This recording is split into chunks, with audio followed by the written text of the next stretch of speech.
Thank you, Jeannie, and folks, welcome to New York. Welcome to Game 3 of the 2001 American League Championship Series here at Yankee Stadium.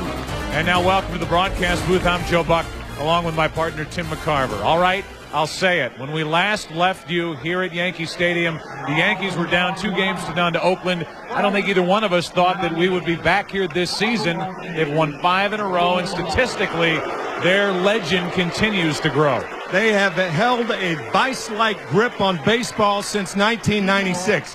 How have they done it? Well, they've spread that dominance around. 14-2 in one-run games. They've done it with pitching.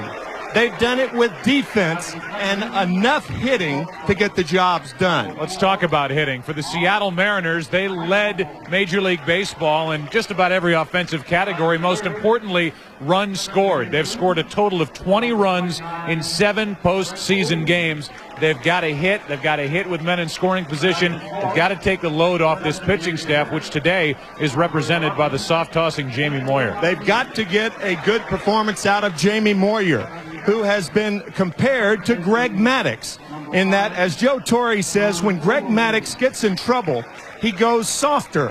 He throws more off-speed pitches. And the same with Jamie Moyer. The Yankees expect to see 40 to 50 change-ups tonight. But Joe Torre has inserted David Justice and Paul O'Neill, left-handed batters that he wouldn't normally start against left-handed pitching. Well, the 116 victories for the Seattle Mariners during the regular season, they don't mean a whole lot right now. The offense has got to get it going for the American League's Western Division champion Mariners. It's El Duque, it's Jamie Moyer. It's Game 3 of the American League Championship Series, next on Fox. We welcome you back to Yankee Stadium, just moments away from the start of Game 3. The New York Yankees, 3-time defending world champions, trying to go through their old friend Lou Piniella. Rematch of last year's American League Championship Series, which was won here at Yankee Stadium by the Yanks in Game 6. The big home run hit by David Justice against Arthur Rhodes sent the Yankees back to the World Series, where they defeated the New York Mets. Now the Yankees ready to take the field, and they will be playing behind Orlando Hernandez. It's been an odd year, Tim, for Orlando Hernandez. Starting the year bothered with inflammation in that pitching elbow, then having surgery on that plant foot, that left foot, the second toe on the left foot, which required surgery. They didn't know what they were going to have coming down the stretch. He pitched, 4 shutout innings at final effort in Tampa Bay, and he was right back into El Duque form in Game 4 of the division series. That's what Joe Torre was sold on. As you look at Jamie Moyer, Seattle fans have been sold on him since acquiring him back in 1996. But Joe Torre sold on Hernandez since El Duque pitched that final game against Tampa Bay and jamming left-handed batters. Joe figuring that if he had enough stuff to get in on left-handers, he could pitch in the postseason. One successful outing thus far. Joe Torre's group from 96 through this season, 51-17 in the postseason with a 3.05 ERA.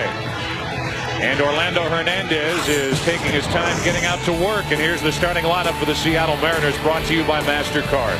They lead it off with Ichiro. Lou Piniella had said he might move Suzuki down to the number 3 spot, but he stays with the way they played all season. Suzuki leading off. Then it's McLemore, Boone, Edgar Martinez, the DH, John Olerud at first, Stan Javier in left, Mike Cameron in center, Tom Lampkin, the catcher, getting another left-handed bat in the lineup against Hernandez, with David Bell playing third base and batting 9th. And Orlando Hernandez is still taking his time getting out to the mound. We'll tell you he was 4-7 during the regular season with an ERA of 4.85, and just about everybody knows by now 9-1 in his career in the postseason. And getting left-handers out is going to be the main chore for El Duque this afternoon. Tom Lampkin, a left-handed hitting catcher, is in there for Lou Piniella. He's a fly ball pitcher with a short porch in right field, only 314 down the line here at Yankee Stadium. Better late pop. That was what we were referring to when we talked about the left-handed batters. That late pop allows El Duque to get inside to the left-handers, and he's trying to recapture that Houdini touch that has led to a 9-1 postseason record. The defense behind Hernandez. No surprises. Joe Torre staying with both O'Neill and Justice. Justice is the DH. Knobloch, Bernie Williams, and O'Neill in the outfield left to right with Brocious, Jeter, Soriano, Tino Martinez, the former Mariner. Jorge Posada does the catching for Orlando Hernandez. And from time to time, Posada and Hernandez will bump heads, get into it during the course of the game. The two are close friends, but it's a unique relationship between Posada and Orlando El Duque Hernandez. And Hernandez taking his warm-up tosses. And I guess really that's not a huge surprise for a couple of hard-headed guys who like to get accomplished what these two have been able to do. Posada really was the catcher even when Girardi was here, and in the past couple of years these two have been together for all of these starts for the most part for Hernandez since defecting here and becoming a Yankee, as he has compiled this tremendous postseason career. There's a new rather artsy movie out called Bread and Tulips, and it's not always bread and tulips between a pitcher and a catcher. A lot of that goes on that a lot of people don't know about. Toe-to-toe confrontations down in the bowels of the stadium and stuff like that. And Hernandez and Posada, no different than most successful or unsuccessful pitcher-catcher relationships. Ichiro will lead it off for Seattle. And depending on how you want to look at his season, it is remarkable the way he has adjusted to baseball here in the U.S. and Canada. You look at his numbers, a .350 average, 69 RBIs out of the leadoff spot, led the league with 56 stolen bases, hit .445 with runners in scoring position. He is the Mariners' best. He's the best of the best, and right now arguably the best player in the game. And he is unique too. Nobody hits like Ichiro. Nobody in this country, and for my money, nobody in Japan. The most unusual batting style I have ever seen for a guy who's as successful as he's been. Most hits in the majors since 1930, as he leads it off and takes high for ball one. Ichiro, then McLemore, then Brett Boone. So the Mariners keep Ichiro in the leadoff spot, and the 1-0 pitch from Hernandez. High and tight, 2-0. Nobody gets a jump out of the batter's box like Ichiro. Almost hits it on the run as he makes his way down to first. See him start to exit the batter's box on that swing. It's 2-1. Yeah, he does not complete his swing right here, and this is what Joe is talking about. In motion toward first while swinging. Now it's 2-2. Pitches try to get Ichiro to hit the ball in the air, preferably to center field or to left field. He, on the other hand, 242 hits because he hits most of the balls on the ground.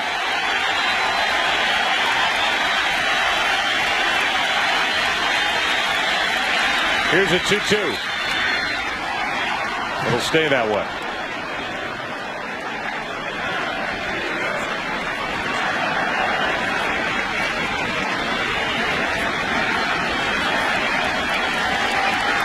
The Mariners only 4 runs on 10 hits in this series, down 2 games to none. 1 away.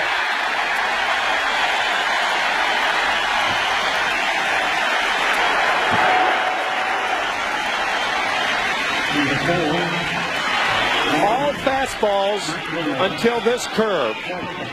Good rotation. And Ichiro swinging over the curveball. Fine pitch. And a fine way of getting there by Hernandez and Posada.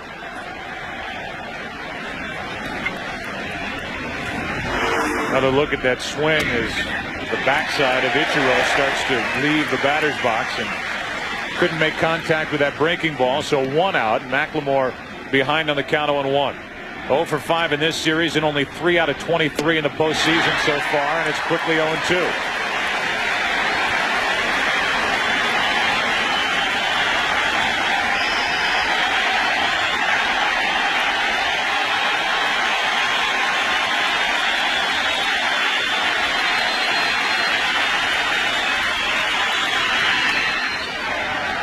Still 0-2. If you look at the top of your screen, that's our Fox box. The situation on the bases on the far left. Bases are empty. The score, top of the first inning, 1 out, and a count of 0-2. Velocity of the pitch will pop up in that 0-2 position as we await the 0-2 pitch from Hernandez to McLemore. 1 ball, 2 strikes. Did it pop up? I didn't see it. Did it pop up? It has to reach the catcher. The catcher has to hold on to it for the velocity to register, I'm told. That's what Hernandez is trying to get McLemore to do. Pop up. 1 ball, 2 strikes.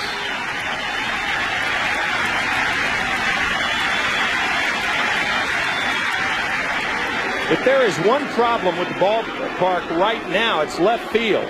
That's sun directly in Knobloch's eyes, as you can see. Very difficult for a left fielder for a couple of innings. Breaking ball misses. 2 balls, 2 strikes. So a late afternoon start. And it's Knobloch, the only one standing in the sun wearing a uniform right now. 2 balls, 2 strikes. 2 out.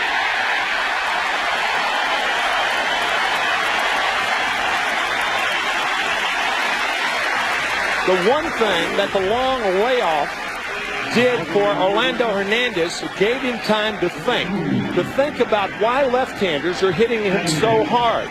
So he's experimented, and over the last month, he's thrown splitters. He threw that very, very good curveball to get Ichiro out.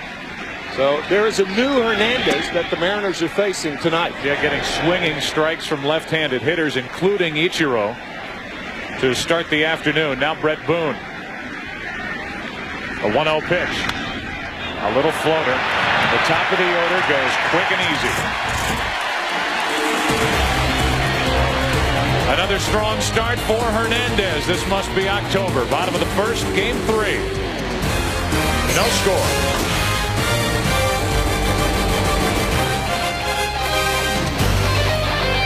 Jamie Moyer, so good in the division series, had to work in game 5, so he works in game 3 of the LCS. The starting lineup for the Yankees brought to you by MasterCard. Chuck Knobloch, Derek Jeter, David Justice, the DH.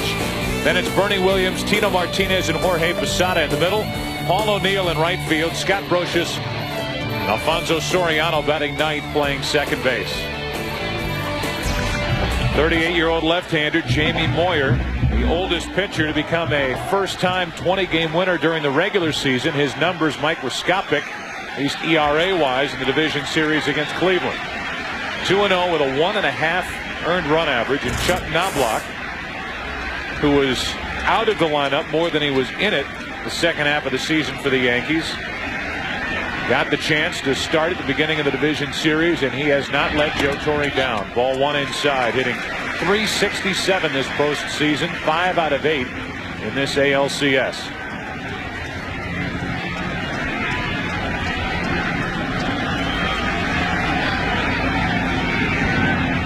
Breaking ball for strike 1.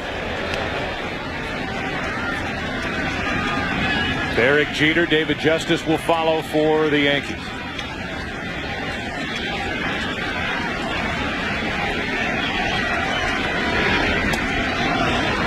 That is a changeup. That was it. 40 to 50 changeups a game. All fastballs appear much faster as a result. But Jamie must adjust to the left-handed hitters in the lineup. Left-handers batting more than right-handers this year against Moyer. 1 ball, 2 strikes on Knobloch. And Lampkin hangs on for the first out. 72 miles per hour from Jamie Moyer to get Knobloch with his swing. Instead of a radar gun, it's been suggested that perhaps a thermometer is better to gauge some of Moyer's pitches. This is Fahrenheit, 72 Fahrenheit. But you can see the reaction of Knobloch, and you'll see that a lot. This guy is a cagey pitcher, a guy who just flat out knows how to pitch. Speaking of Fahrenheit, as Jeter digs in, it's 70 degrees here in New York, which translated into Kelvin is, I don't know. Okay. With the bases empty, 1 out, Jeter, who's 9 out of 25 of the postseason,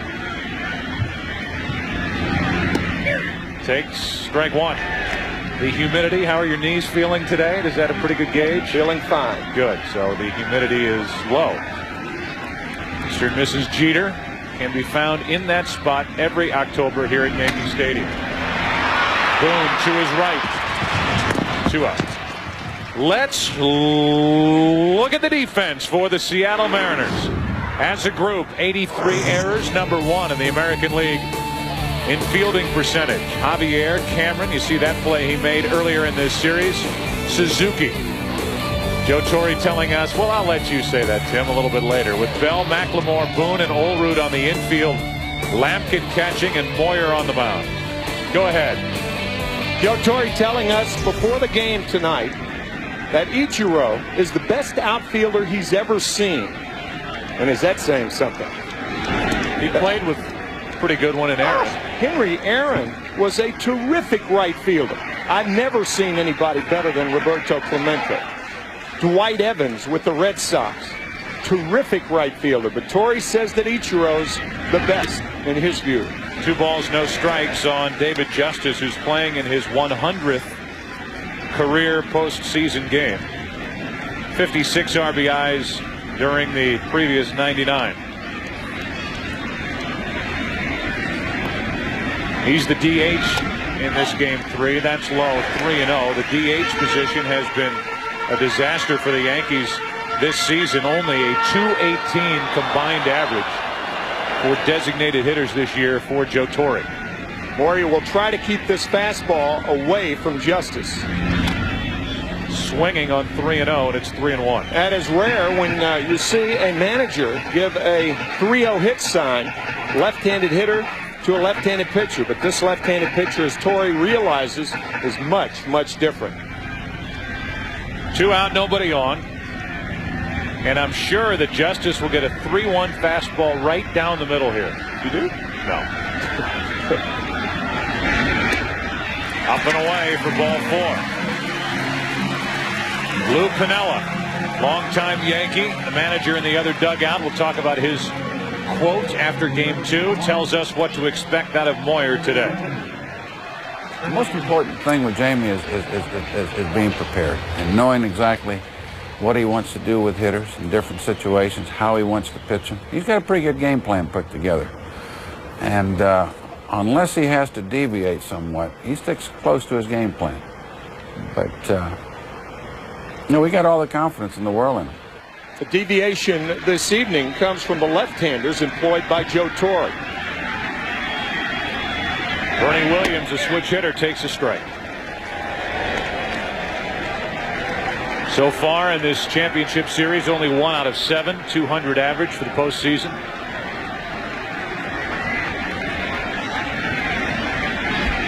Runner at first, 2 out, no score, bottom of the first.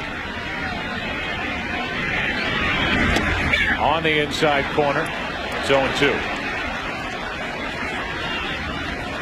Jamie Moyer 2-0 against the Yankees this year. Both wins coming in New York. 7-3 victory here and a 10-2 win. He beat Messina and Pettit this season. Matched up against Hernandez today, and that's ball 1 outside, 1-2. Looking at a guy in Jamie Moyer who came up with the Cubs in 1986, was with Texas in 89 and 90, the Cardinals in 91, where he was 0-5. He spent 1992 at AAA Toledo. And his career picked back up with Baltimore, 7-1 with Boston in 96, and traded to Seattle for Darren Bragg. 6-2 the rest of that year, and 85-40 overall with the Mariners. 1-2 pitch. Instead, a check on Justice. You talk about all the great pitching performances over the last 5 to 10 years. Jamie Moyer has the best winning percentage since coming to Seattle, July 30th, 1996, with that 85-40 mark.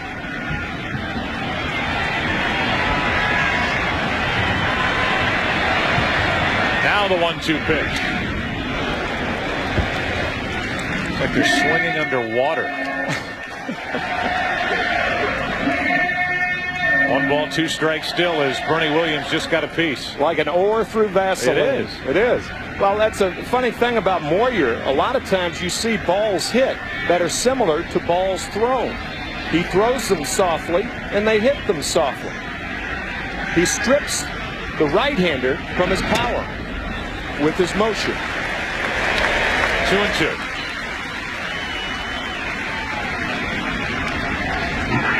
Major league hitters have to stay behind the ball, and what Moyer does with his motion, he makes it next to impossible to stay behind the ball because you commit with your body, you bring your hands forward, and that strips you of your power. The 2-2 pitch. Now it's a full count, and Justice will get a head start at first. Might say, well, he rarely throws a fastball above 85. That was a fastball right there, 82 miles an hour.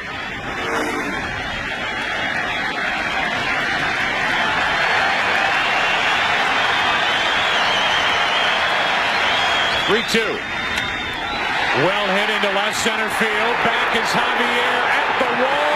Goodbye. 2-0 Yankees.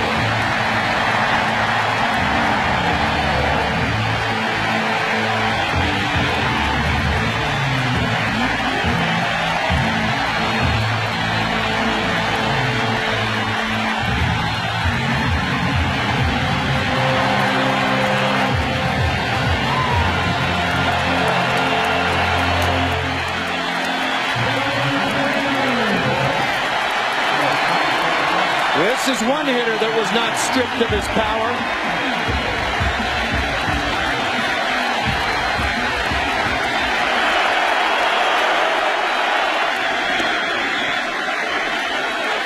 Strike one to Tino Martinez, and the crowd wants a curtain call. Bernie Williams, wait, behind the ball. Curtain call as Tino Martinez hits a two-hopper to Olrud. And the first inning is over, but not before the Yankees do it again. With that crack of the bat, 2-0 New York after one in Game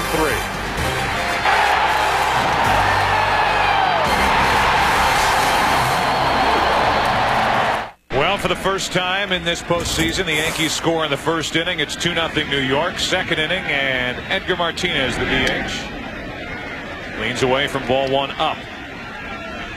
Well, for the Seattle Mariners, who are averaging less than 3 runs a game in this postseason, they're down 2-0 after one. Down 2 games to none in this ALCS. That's on the outside corner, 1 ball, 1 strike. The Yankees in the postseason since the run started in 1996, 37-5 when they score first, 4-0 in this postseason. Sounded like he broke his bat. The count 1-2. Martinez needs a new piece of lumber. That ball hit off the end of the bat. You think about that Bernie Williams swing. As Martinez taps one foul right here off the end of the bat. That Bernie Williams swing, that timing, all hitters have different timing devices. But that left foot timing, usually when you tap your toes, you're tapping them to the music, and Bernie, obviously a classical guitarist and an excellent musician in his own right, struck the right chord with that 2-run homer. Here comes a 1-2 pitch to Edgar Martinez, leading off. Third strikeout for Hernandez, 1 away. Watch the left foot of Bernie Williams. Tap, tap, bang.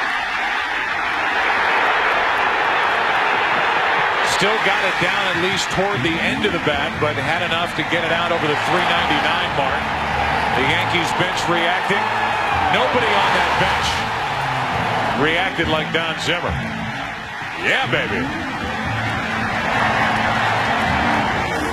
1 out, nobody on. Here's Olrud. There's strike 1. Hitless in this series, and only 125 since the curtain came down on a 116-win regular season for Seattle. The Mariners were 5-1 here at Yankee Stadium during the regular season. In fact, last year and this year, the Mariners have won 8 of 10 games played here at Yankee Stadium. during the regular season. But in '95 and 2000, a couple of postseason trips for Seattle here to New York, they've lost 4 of 5. And they trail here 2-0. Boy, just nothing but strikes from Hernandez so far. 1-2 as Hernandez looks for his 4th strikeout.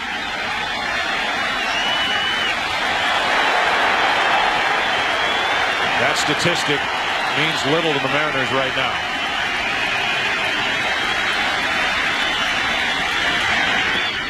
Two and two.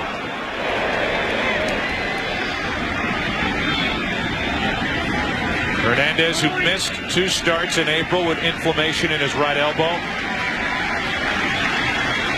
went on the disabled list toward the end of May. 3 balls, 2 strikes. Surgery on his left foot June 15th and didn't come back until August 21st. And when he came back, he allowed 4 home runs at Texas that night. Then he left his last start at the end of September with tightness in his right elbow. Pitched in relief. Final game of the year at Tampa Bay, 4 shutout innings, and was terrific as usual in Game 4 of the division series out in Oakland. A 1-out walk. Well, tonight at 7:30 Eastern, 4:30 Pacific on Fox, it's Game 4 of the National League Championship Series as the Diamondbacks try to go up 3 games to 1 while the Braves try to even the series. The road to the World Series continues tonight, 7:30 Eastern, 4:30 Pacific on Fox. A matchup of Albie Lopez and Greg Maddux.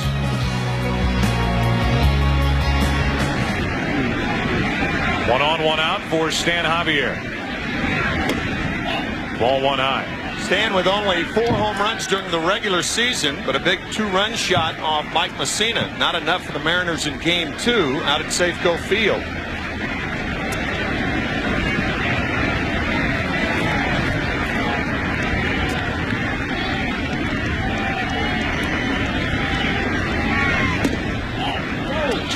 Tonight's starters in the NLCS, Albie Lopez, Greg Maddux. Lopez shut down Atlanta during the regular season. He gets the start tonight with the Diamondbacks up 2 games to 1.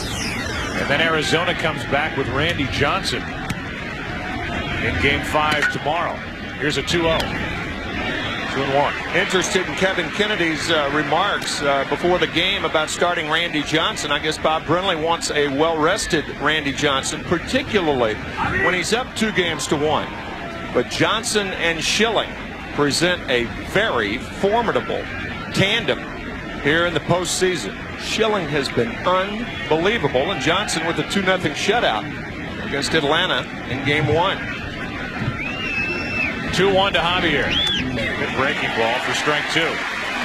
Curt Schilling has gone from being one of the best pitchers in the National League to just unhittable. 2 runs in 27 innings in postseason.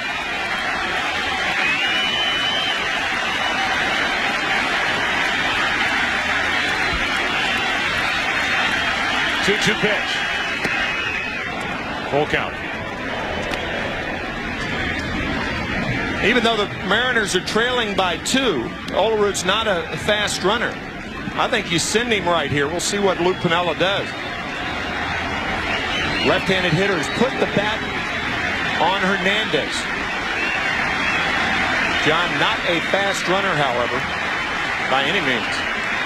The Mariners, I'm sure, will jump at whatever opportunity they can get to get something going offensively, get some kind of action happening on the bases. Right. See if he goes. He's running. Javier, ground ball to second, and by starting the runner, the Mariners avoid the inning-ending double play. Runner at second, 2 out. That'll bring in Mike Cameron, who back on August 19th drove home 8 runs in a game here at Yankee Stadium. 4 for 4. Grand slam, 3-run homer, and a sac fly not pictured in this highlight package. The Mariners won the game 10-2 behind Jamie Moyer. That was the last game that Mike played in this ballpark. So good memories going into Game 3 of the ALCS. A good low ball hitter. Did strike out 155 times this season. Trying to put Seattle on the board. They're down 2-0 in the second. Ball one. How many people pay much attention to Mike Cameron? But you look at his numbers, 25 home runs, 110 RBIs, and 34 stolen bases during the regular season. This Mariner team, who led the American League in steals. 1-1. Mike also gives the Mariners something on the other side of the ball. A fleet center fielder can go from left to right center in a heartbeat.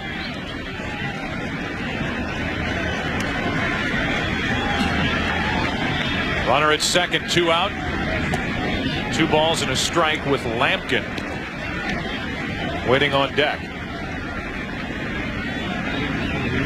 So Dan Wilson, at least at the start, sitting this one out. Lou Piniella wanted to get another left-handed batter in his lineup against Hernandez.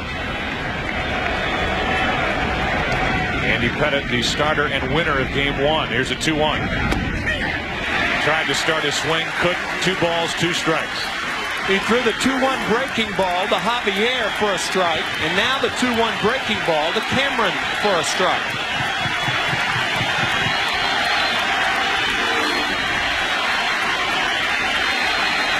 Place to strike Cameron out. The letters. His long ball comes at the knees.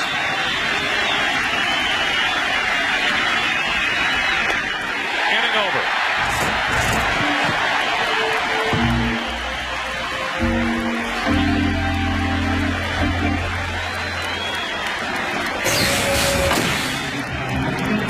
Back to Yankee Stadium. President Clinton is here. Up in George Steinbrenner's luxury suite. Watching as Jorge Posada, Paul O'Neill, and Scott Brocious will bat. But it gets on Alfonso Soriano. 2-0 New York. Ball one.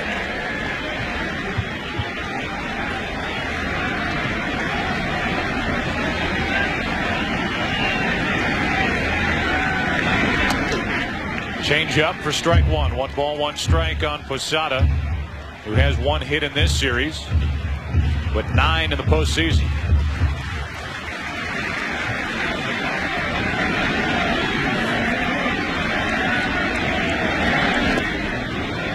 Back-to-back change-ups, 1 and 2.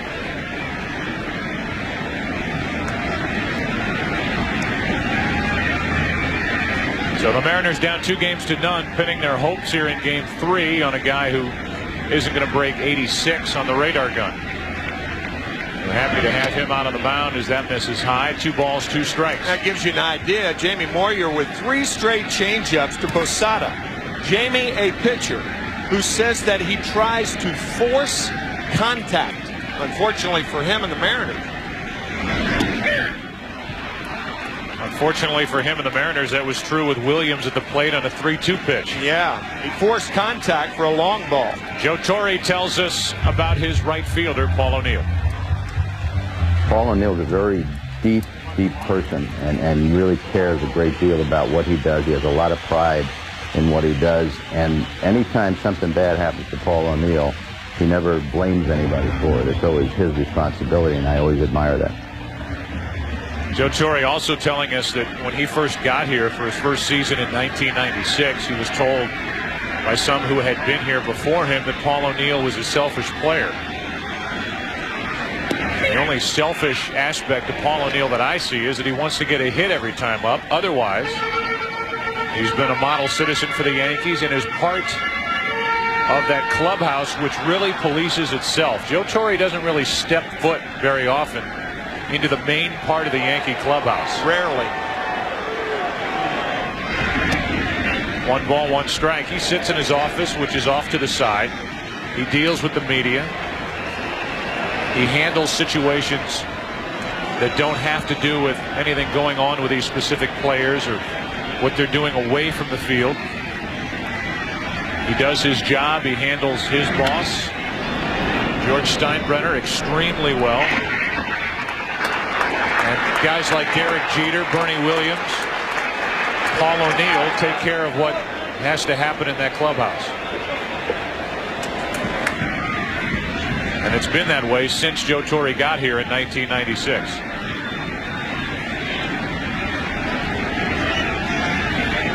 One ball, two strikes on O'Neill.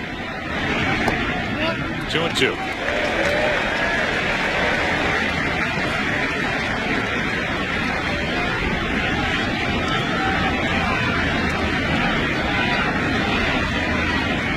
Chuck Knobloch has certainly had an interesting ride through his Yankee career. In fact, earlier this season, at the end of June, along with the rest of the baseball world, thought he was going to end up in Seattle. Right.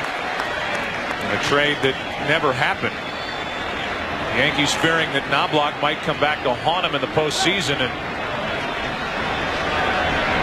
pretty good idea, as Knobloch has been terrific for the Yankees this postseason. The Mariners could use somebody like Knobloch. His left field has been at times a problem for Seattle. Brocious, a two-run double in Game 2, had one hit in his first 20 playoff at-bats this season. Paul O'Neill with that stretch fracture in his left foot. It's the two-run home run in Game 1. And Chuck Knobloch, a .556 average. Didn't surprise many who know Joe Torre that a guy like Chuck Knobloch was in his lineup from day one of the division series. 2 out.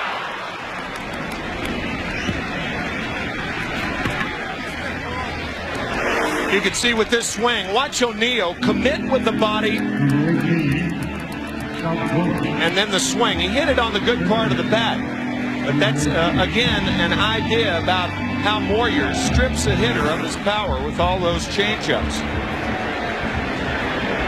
So 2 out, bases empty, and Scott Brocious stands in. The one he hit was that 2-run double in Game 2. Strike 1. The Yankees have 2 questions. Do we sign Tino Martinez? Do we sign Scott Brocious? It'll be interesting to see what happens to the corners of the Yankee infield after this season. First things first. Excuse me, Joe. Yeah, and 2 other questions they could ask. First, is Nick Johnson ready? And I don't think anything leads you to believe that he can step in and do what Tino Martinez has done. No way. No way from my view. Not yet, anyway. And who do they have to replace Brocious at third base?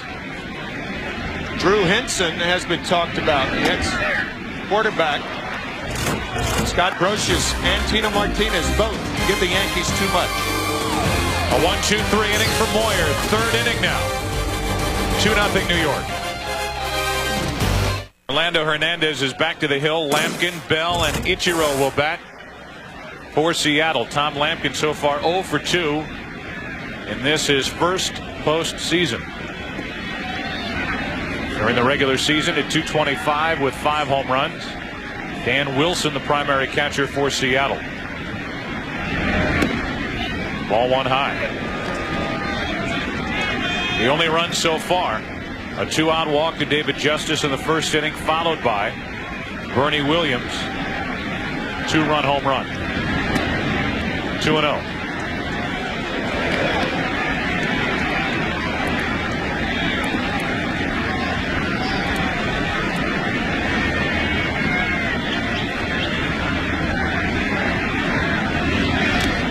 Two and 1.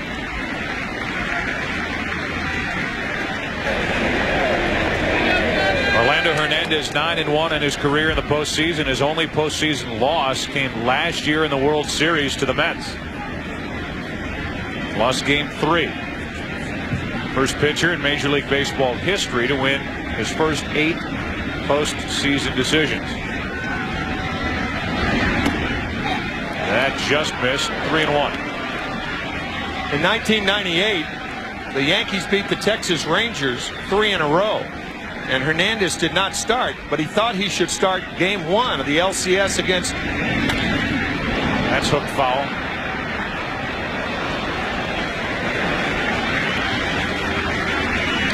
In the LCS, he thought he should pitch Game 1. Well, he didn't, and he was upset. He ended up pitching Game 4 against the Cleveland Indians, and that turned to being the most important game in that series. That tied the LCS at 2 games apiece. Big breaking ball, 1 out. Strikeout number 5 for Hernandez. Leadoff man is gone, and tomorrow it's a Fox NFL Sunday doubleheader beginning with America's #1 pregame show. JB, Terry, Howie, and Chris get you ready for kickoff. Then Kurt Warner and the Rams take on Curtis Martin and the Jets.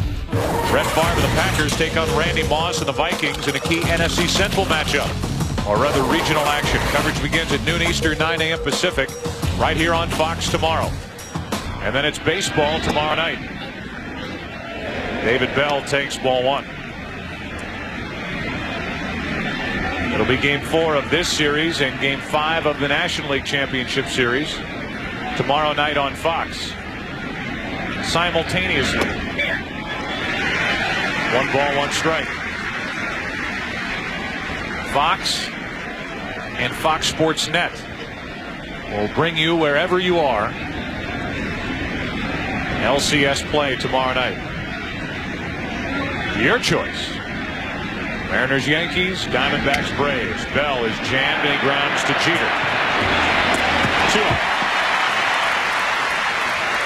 Joe alluded to that unusual style of Ichiro Suzuki in the first inning.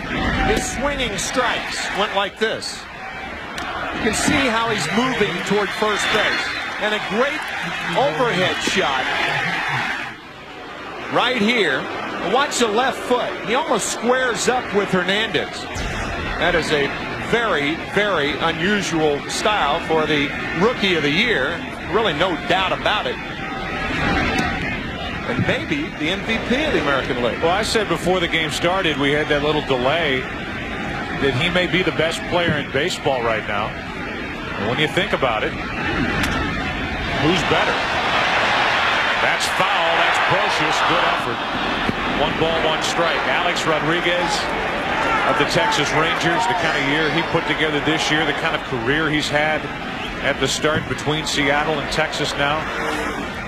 But Ichiro, with what he does in the outfield defensively, what he does at the top of this lineup, the speed factor and how he sets up this tremendous Seattle offense, at least during the regular season, you could make the case that he's the best player in the game. I don't personally think that. I think Alex Rodriguez is the best because of the position he plays defensively.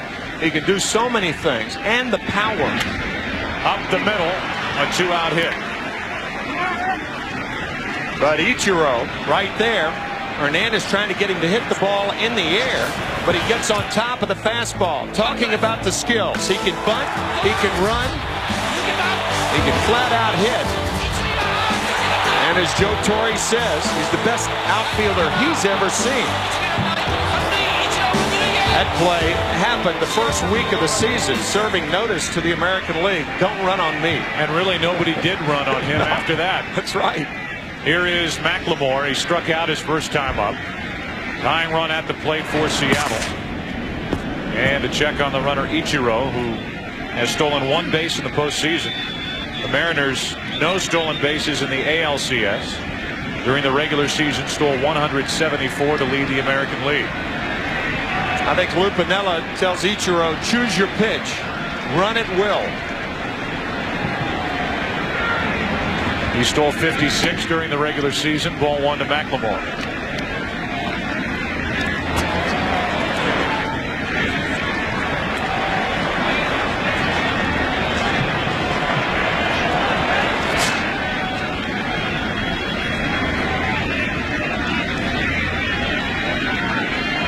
First hit allowed by Hernandez. Ichiro at first with 2 out. Big lead, and he draws a throw. Well, that is a big lead. And back comfortably. When you get back that comfortably, that's what Joe was talking about. That's a good size lead right there. And you don't have the cutout that they have on artificial surface. A lot of times you can't determine how good the lead is. But when you get back that easily, you can take another half a step or so. 80% in attempts during the regular season.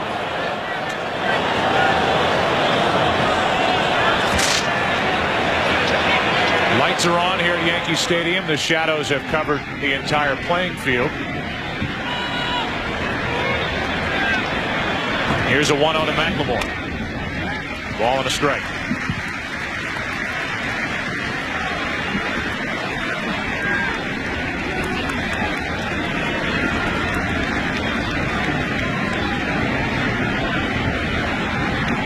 Brett Boone waits on deck. Mariners wondering if the clock struck midnight, the end of a Cinderella season for Brett Boone, who has done zip in the postseason. Runner at first, 2 out, runner going. McLemore fouls it. Ichiro will come back to first. The running game is always a guessing game, but with 2 outs, you try to run as early in the count as you can, and that way you don't put the hitter and your teammate in the hole by running on an even count.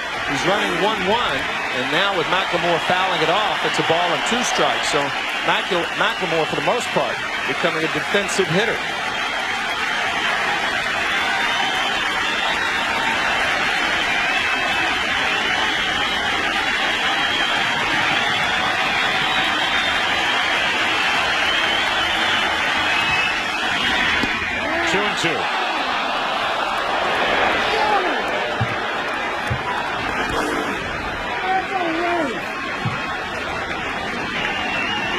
Clearly outside.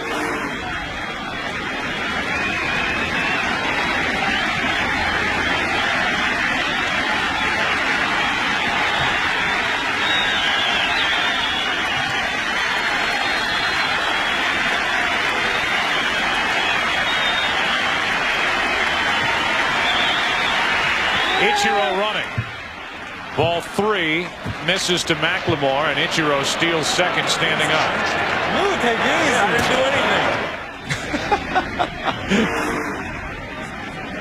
I think Ichiro was saying that Derek Jeter acted perhaps like a throw was on the way. Jeter saying, no, I didn't. I did nothing there. There's a microphone in the second base bag, so that's how you could pick up some of the conversation between Ichiro and Jeter. Now it's runner at second with 2 out. And McLemore with a hit could put Seattle on the board. They trail 2-0 in game 3 and in this ALCS.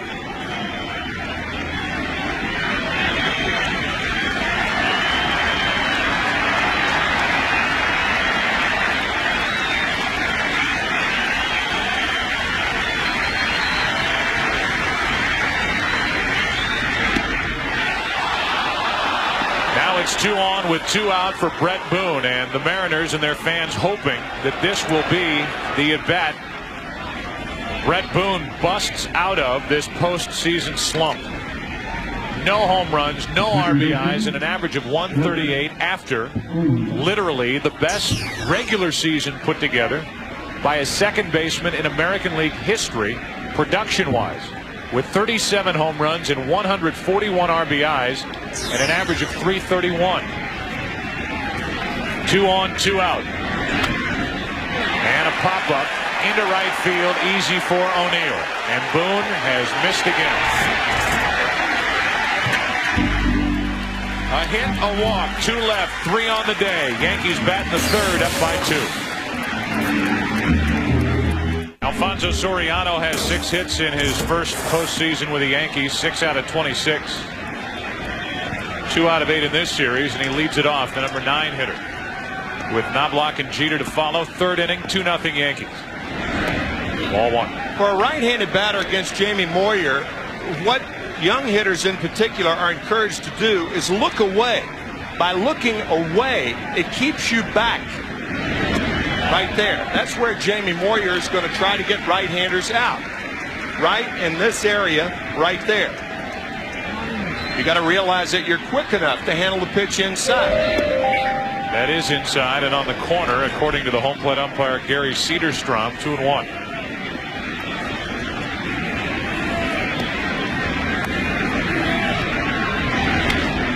Soriano hits one to deep left field. Javier at the wall. Leap and a catch. Stan Javier took a home run away One out here in the third inning. Clearly taking it away from Soriano. The leap and the grab. What a play by Javier.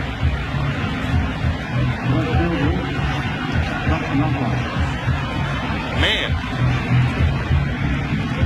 How often do you see an outfielder get into that position, miss time his jump?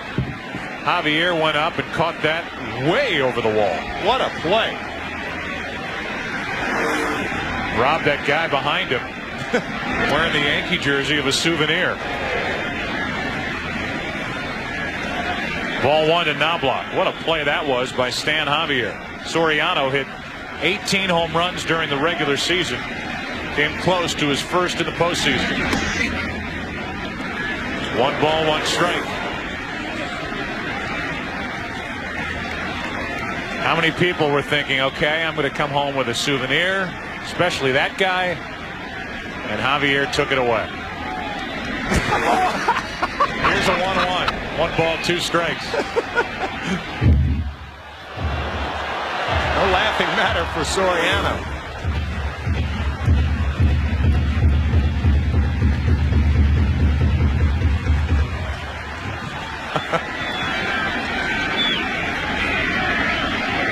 The reaction by Derek Jeter, about the same as the guy behind the wall. 1 ball, 2 strikes, 1 out, nobody on. Knobloch struck out his first time, and time is granted.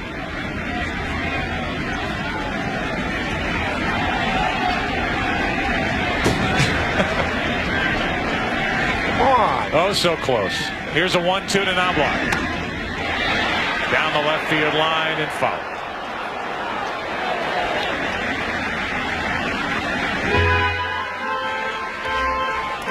Well, a defensive play by Stan Javier to take a run off the board for the Yankees.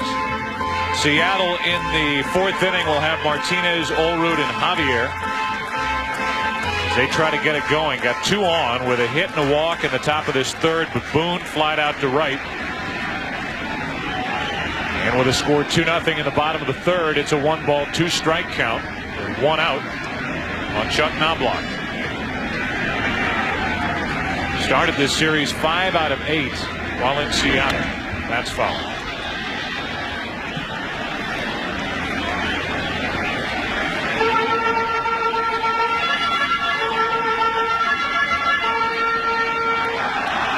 Knobloch, another name on the list of possible future ex-Yankees. Mentioned earlier, he nearly became an ex-Yankee back in June. But showing and proving his worth here in this postseason as Joe Torre stuck with him. And really, by Torre's own admission, the Yankee lineup works best with Knobloch in the top spot as opposed to Jeter, who Torre would hit 2nd, 3rd, 4th, 5th, whatever. At the top of their lineup much better with a 1-2 punch of Knobloch and Jeter, and Knobloch's had a very good at bat here against Jamie Moyer. You can see the regular season, particularly the on-base percentage, not what Chuck has put up there in the past, but several things the Yankees have to think about. Brian Cashman, the GM, Joe Torre, George Steinbrenner. How can we replace him? Who do we replace him with? Anybody in our farm system? I don't think. As you see, Knobloch, the bottom hand coming out off the bat, a lot of times that can cause a tendon damage on the bottom hand. But right now, from their farm system, I don't think the Yankees can replace Scott Brocious, Tino Martinez, or Chuck Knobloch. Let me ask you a question. As Lampkin goes out to talk to Moyer, we've seen one foul ball after another. A typical Chuck Knobloch at bat when he's swinging the bat well. Does the catcher go out in this situation just to break up what Knobloch is doing, like a guy standing at a free throw line trying to break his concentration, trying to break the rhythm that he has working at the plate as he's taking these 80-mile-an-hour pitches and just flipping them into the seats? I think it would be something. I think that's what he told him. Make sure you strike him out on this next pitch. Make sure you strike him out with this next pitch. A 9-pitch at bat, and on the 9th pitch, a foul tip hung on to by Lampkin. So no, you're not buying that? No. Okay. No. There's Brian Cashman, the GM of the Yankees. I think most catchers go out to tell a pitcher something specifically about what a pitcher should do. You try to ignore the hitter. Steve Carlson used to talk about how pitching to a catcher is like playing a game of elevated catch. You don't pay any attention to the hitter. He's just an impediment. There's a pretty good impediment standing at the plate. Derek Jeter, who takes the ball outside. But if you throw to the hitter instead of to the catcher, you have a chance of having the action of the pitch stop. That's why pitchers talk about throwing to their receiver. Jeter pops it up into right. Ichiro near the track. And the inning is over. Well, at least I have something to talk to Tom Lampkin about after the game. There's the guy who thought he was going to get a souvenir, and here's the guy who made the catch, Javier. This kept it 2-0 as we go through 3. Back to New York, we go to the 4th inning. Edgar Martinez will try to get something started for Seattle, trailing 2-0. It'll be Martinez, then Olrud, then Javier, the 4, 5, and 6 hitters, and on a breaking ball, that's strike 1. Watch Edgar Martinez on the right. Watch the left foot. The toe tapping is the same. The result, however, different. Bernie Williams with a home run. That was a foul ball.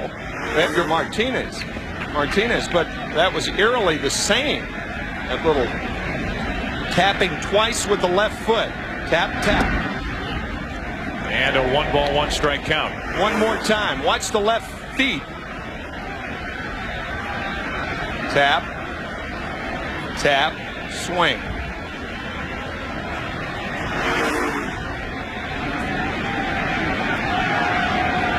On 1-1, Martinez comes up empty, strike 2. Sounds like we're analyzing Ben Vereen. Yeah, right. Brush, brush down. Brush, Tap. brush down. You can see out in front of that breaking ball.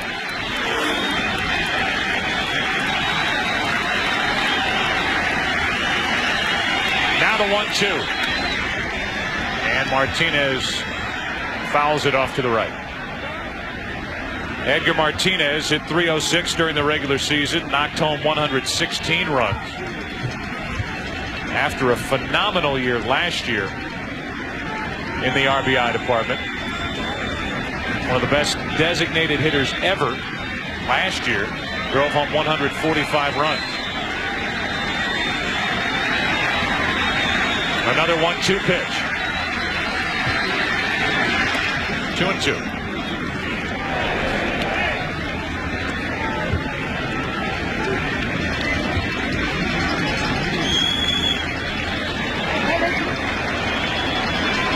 Roger Clemens scheduled to pitch in Game 4 tomorrow night. Martinez lifts it into left field. Knobloch back to get it, 1 out.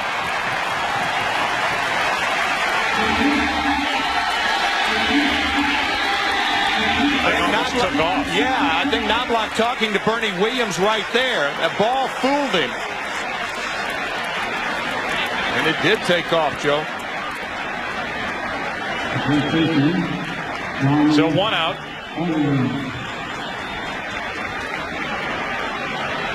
That glove looks more like a cesta than it does a glove. Highlight anybody? With 1 out, here's Olrud. And there's strike 1. John Olrud not hitting in this postseason, but that's for the most part true throughout this lineup. The exception being Ichiro, who has the only hit of the day for Seattle. 0-2 on Olrud. El Duque.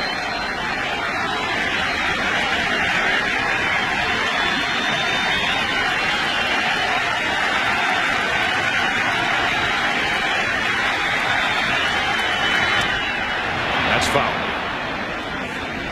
That's a mistake by Orlando Hernandez, too. A lot of times pitchers become impatient They try to get a hitter out too quickly instead of teasing the good hitters.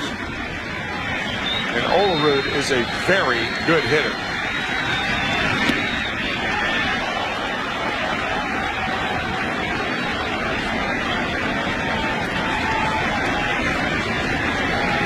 Javier waits to hit next. 1 out, base is empty. A ball and 2 strikes on Olerud.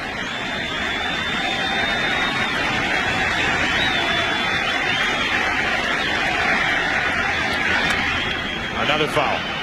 What do John Olerud and Joe Torre have in common? John Olerud led the American League with a .363 average in 1993, and Joe Torre led the National League and was the MVP with a .363 average in 1971, and neither could run.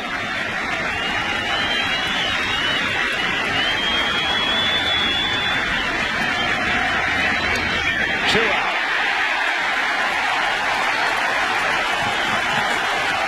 Strikeout number 6. Paging Mr. Wayne. Paging Mr. Wayne. Tomorrow on America's favorite pregame show with JB, Terry, Howie, and Chris, Troy Aikman sits down with quarterback Kurt Warner of the Rams, and Pam Oliver takes a look at the dominating Packers defense. Plus, Jimmy and Jillian get ready for a full day of action with the undisputed champion Fox NFL Sunday pregame show tomorrow at noon Eastern, 9 a.m. Pacific, only on Fox.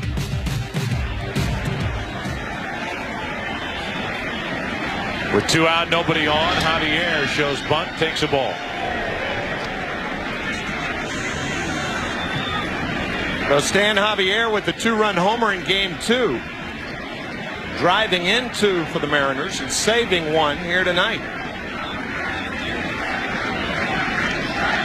The 1-0. Wild swing by Javier. 1 ball, 1 strike.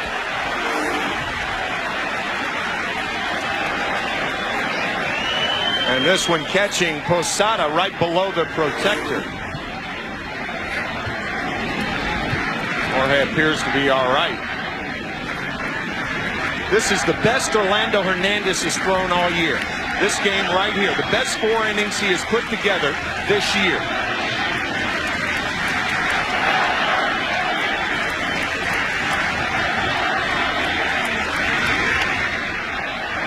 One ball, 2 strikes. You and I did a game of between the Yankees and the Red Sox at Fenway Park. 1st of September, and Hernandez pitched well, but you weren't convinced at that point. But now he's getting in and breaking bats, as Joe Torre says. With 2 out, Javier fights it off. A lot of times foul balls by the hitters are indicative of how a pitcher is throwing. And you notice how many foul balls are fouled off the other way, with Javier 2 in a row fouled off down the left field line.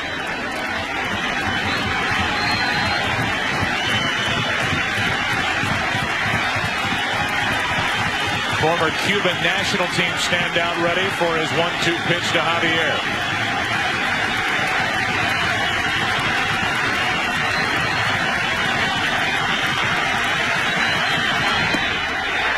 Two and 2.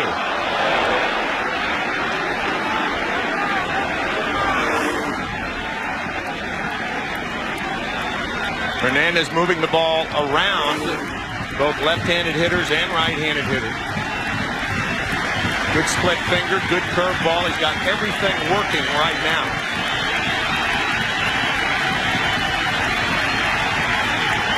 Since that September 1st start that we talked about in Boston, Hernandez, including the postseason, is 5-1 with an ERA of 2.90. So far, he's allowed no runs on 1 hit.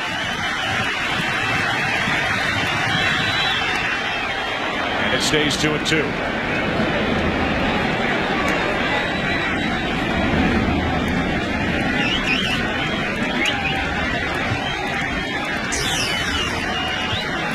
In his career, from September through the playoffs, 36 games and a record of 21-7, with an ERA of basically 3.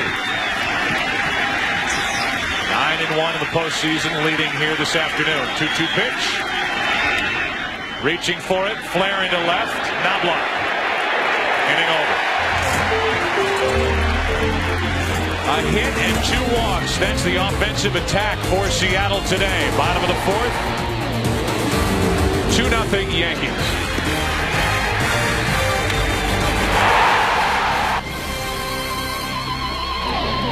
Bottom of the 4th inning, the DH, David Justice, then Bernie Williams and Tino Martinez will bat for the Yankees, who lead it by 2 against Jamie Moyer.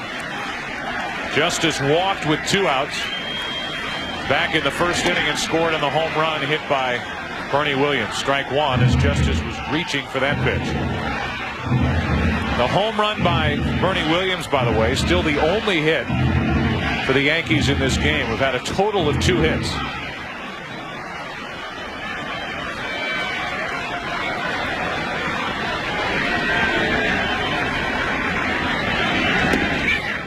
And 2.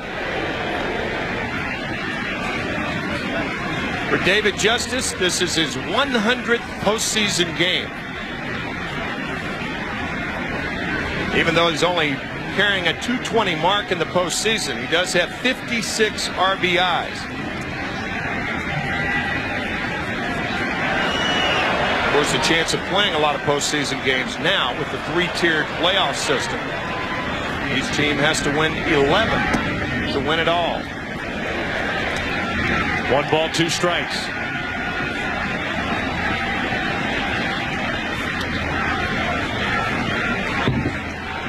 There are the numbers in the postseason career for David Justice, set up here. And out of the way of ball 2.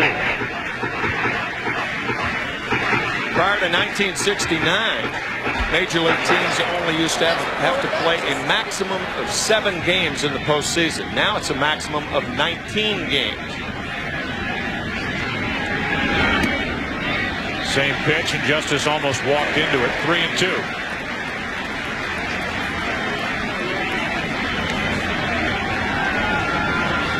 Moyer walked Justice on a 3-1 fastball up and out of the strike zone. See what he gives Justice here. To the right side, and Allroot on 2 hops, 1 away. You go back to that home run by Bernie Williams back in the 1st inning, and it was a typical Yankees at bat. And then Williams fell behind 0-2, worked the count full, and then took a pitch down and away, and hit it up and away over the fence in left center.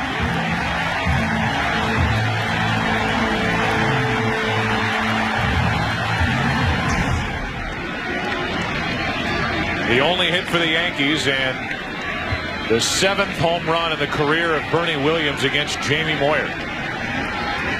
So a .448 career average for a switch hitter who could choose to bat, obviously, either left-handed or right-handed against Moyer. Joe Torre sticking with left-handers in his lineup against Moyer because of the action of Jamie's pitches.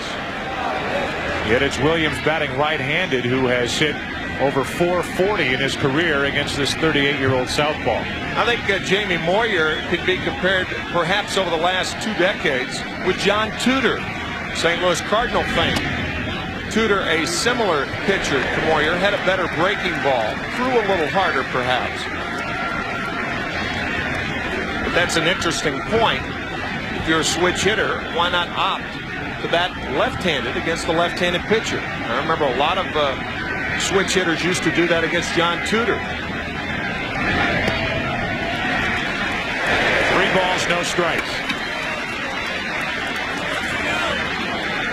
All-time postseason Major League Baseball, Bernie Williams on the list. And again on that list, some of the game's greatest players ever because of the extra opportunities with extra games. 3 balls and a strike.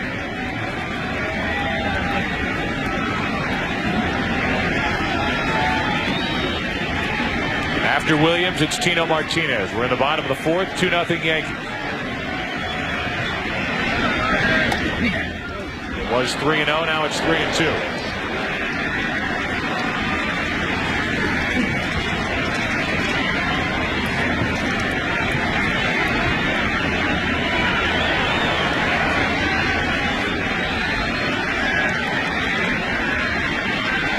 Moyer on 3-2. Williams goes the opposite way, down into that corner. Ichiro, a leap for the catch, 2 out.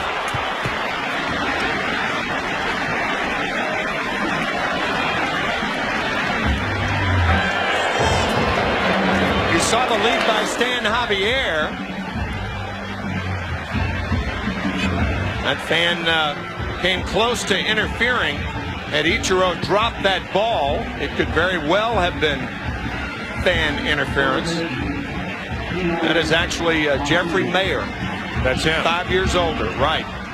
He's 17 now.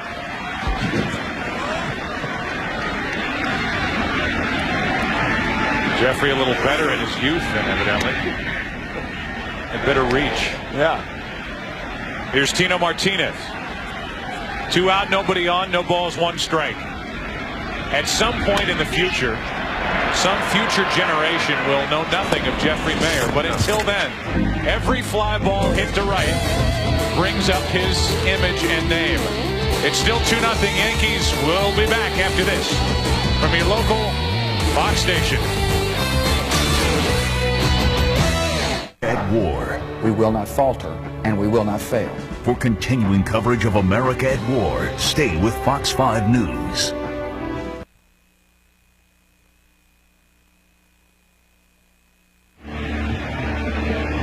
There's Bobby Valentine here at Yankee Stadium. He was down in the dugout at Yankee Stadium last October in the Subway Series.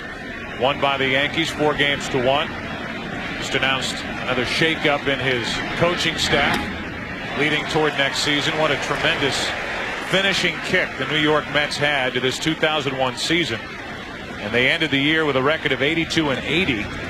6 games out as they fell flat in the final week of the season, but at least pushed Atlanta for really 2.5 of the final 3 weeks. They really did.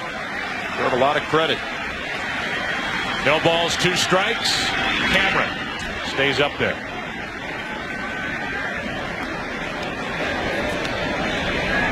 Tom Lampkin will follow, and then David Bell. Bottom 3 in the order for the Mariners, who have only the 1 hit. Ichiro with 2 outs back in the 3rd inning. That's all against Hernandez. 2 walks.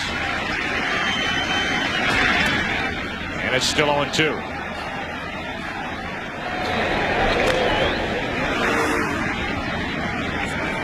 Another mistake by Hernandez, but so far he is throwing hard enough where his mistakes have not hurt him. So another 0-2 opportunity for Hernandez, who has struck out 6. 1 ball, 2 strikes.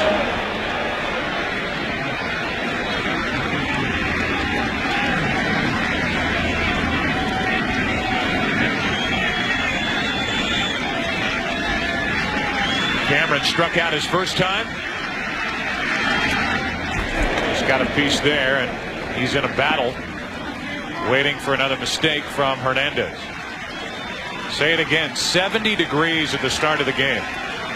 Beautiful night here in New York. Wind blowing from left to right. Another 1-2 pitch to Cameron. 2-2.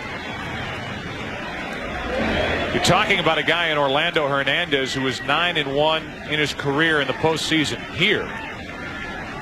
We mentioned what he did with the Cuban national team, 129-47. He had a career's worth of big games down in Cuba prior to defection.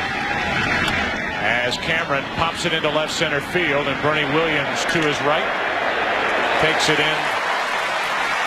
1 out. Showed Bobby Valentine. He thought that last swing of the bat and the fly ball to center off the bat of Piazza might get out. Williams, who just made this last catch to retire Cameron, made that catch in left center field to end the World Series 4-1.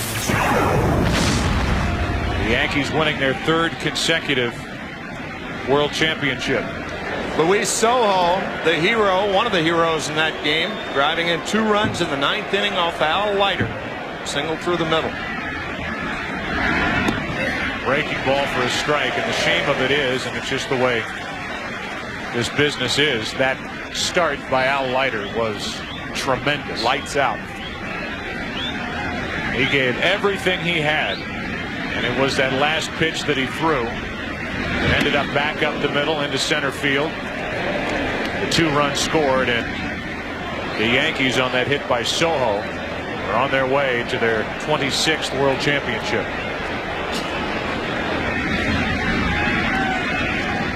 1 ball, 1 strike, 1 out, nobody on. Lampkin struck out his first time. 2-1.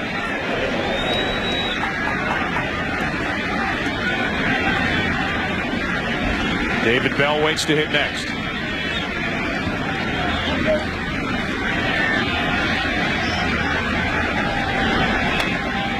2-2. Lou Piniella's comments after game 2,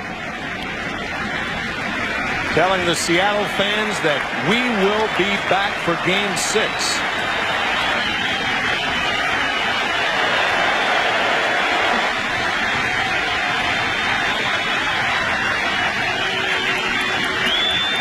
Two pitch. Lampkin. Base hit into center field. That pitch was up. Lampkin went up to get it, and he has the second hit of the afternoon and evening for Seattle. Tomorrow night, it's viewer's choice which game you want to watch. Right here on Fox, you will get 1 game. The other game will be on your Fox Sports Net cable channel. So you get 2 for 1 tomorrow night. Mariners Yankees game 4. Diamondbacks Braves game 5. 7:30 Eastern, 4:30 Pacific. Big night of baseball tomorrow night. Check local listings for the game and channel in your area, but you will get both. Now 1 on, 1 out for David Bell, who hit 15 home runs during the regular season, tying run at the plate. And a strike. Walk around Manhattan, you hear a lot of baseball fans talking about Piniella's comments.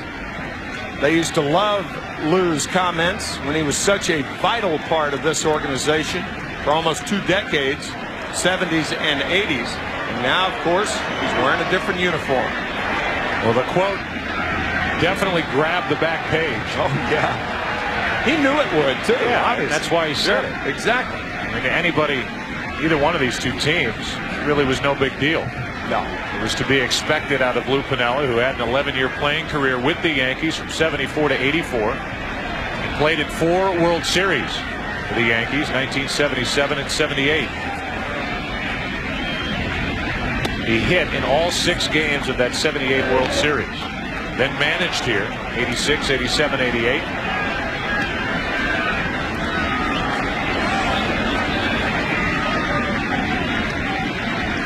Lou is the same as a manager as he was as a player. Fiery, he hasn't changed one bit. Although the 116 victories during the regular season calmed him a bit, at least in this 2001 season for Seattle. 15th season as manager, 9th with Seattle. 1 World Championship as a manager, 1990 with Cincinnati.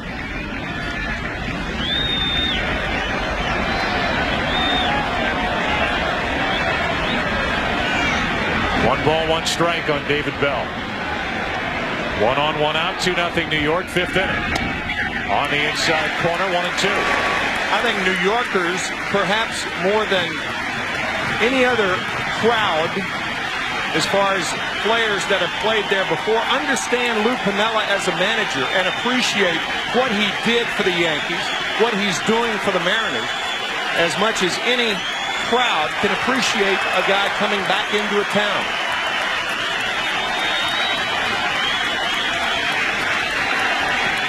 Here's a 1-2. Hernandez drops down, shattered bat. Out at second, and no throw to first. Lampkin bothered Soriano enough. He could not get the throw away. 1 on, 2 out, back to the top of the order. Again, Joe Torre's comments. Hernandez is breaking bats. This is the 4th bat of the night. El Duque is broken. Throw a little bit to the first base side, but the ball not hit well enough to get 2 anyway. Soriano cannot get it out of his glove, but this is a real jam shot right here.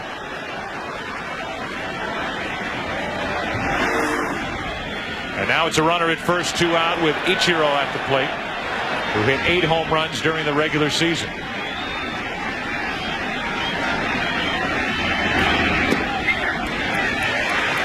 Just caught the outside corner, 0-1. It took $13 million from Seattle just to have the opportunity to negotiate with Ichiro, and a $14+ million contract to put him in a Seattle uniform. He had been with the Mariners in spring training before. He showed up this season. In the early part of spring training, kept going up the middle and peppering the opposite side of the field with line drives. And Lou Piniella said, "Hey, can you pull the ball?" "Oh yeah, no problem." And just started yanking one pitch after another in the following Cactus League games. Like the yank one here, the tying run at the plate, the pitch up and in, 2 balls and a strike.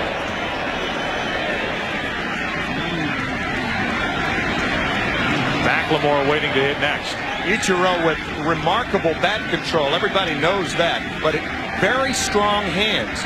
You have to have strong hands to hit the way he does.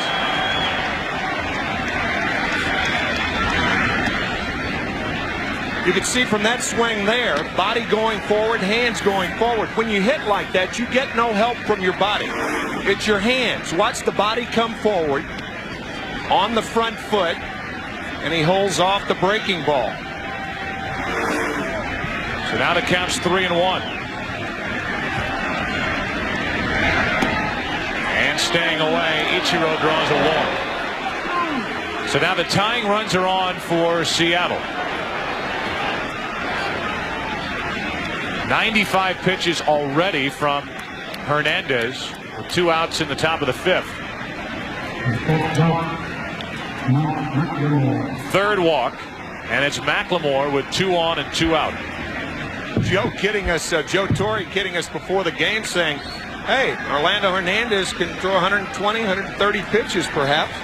And after all, he took 3 months off in the middle of the summer, kidding El Duque. McLemore took ball 1. The opponents of the Yankees so far in this postseason, Oakland and Seattle, a combined 4 out of 55 with runners in scoring position. The Mariners 0 for 12, including 0 for 2 in this game 3. An opportunity for McLemore as he takes ball 2, 2-0, and Posada wants to go talk. And now Mel Stottlemyre will join the meeting.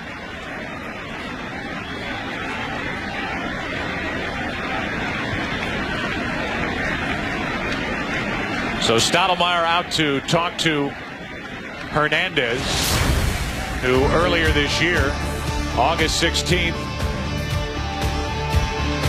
was pitching in the minor leagues trying to rehab not only his arm but that left foot. Wearing the number 26.5, which, believe it or not, made its way into an auction somewhere. Yeah. Pitching for Class A Staten Island. That was his 3rd and final rehab start. We mentioned what happened on the 21st of August when he came back, activated, gave up 4 home runs that night in Texas. He's in his biggest jam of the night right now with 2 on, 2 out, 2 balls, no strikes on McLemore. Hernandez, I think, is shaking off location. You have to keep the ball away when you're behind in the count. Posada will sit away right now. And McLemore fouls it out of play.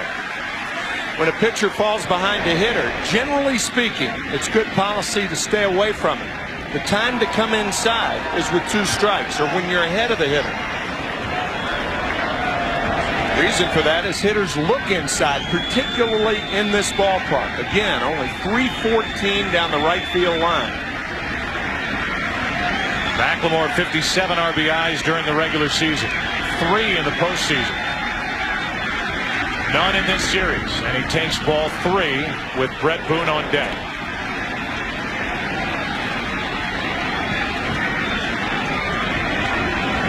Obviously a spot where Hernandez has to come into McLemore who is 0 for 6 in this series.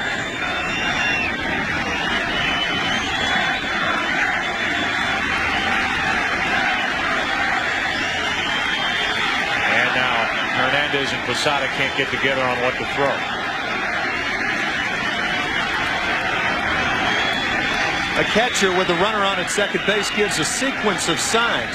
That's why when a pitcher shakes it off, he's got to go back through the sequence. 3-1 pitch to McLemore. A breaking ball on 3-1, and the bases are loaded with 2 out.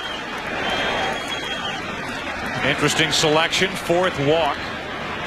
2 in a row, and the bases are loaded for Brett Boone, and yet another opportunity for Boone to do some damage. Joe, we did a game the other night that Tommy Glavine started for the Atlanta Braves. He'll be starting tomorrow for Atlanta. And Tommy's line about never give in. He was the winning pitcher for the Braves. But Orlando Hernandez is a different type pitcher. There comes a time when you have to challenge the 1 and 2 hitters. He has not done that. And now yet another chance for Brett Boone. Bases loaded with 2 out. 2-0 Yankees in the 5th inning. Ball 1. Boone went after the first pitch in his last at bat with 2 on, 2 out, and flying to shallow right.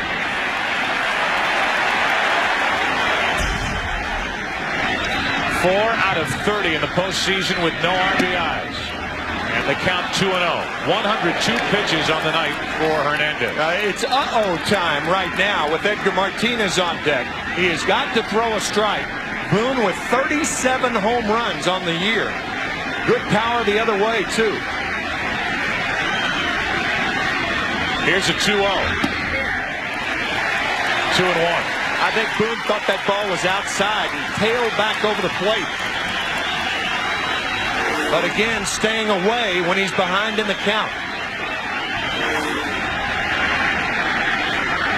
Possibly a hit away from tying it. Boone, shallow left field. Knobloch coming on. What a catch. Now he dropped it. 2 runs will score.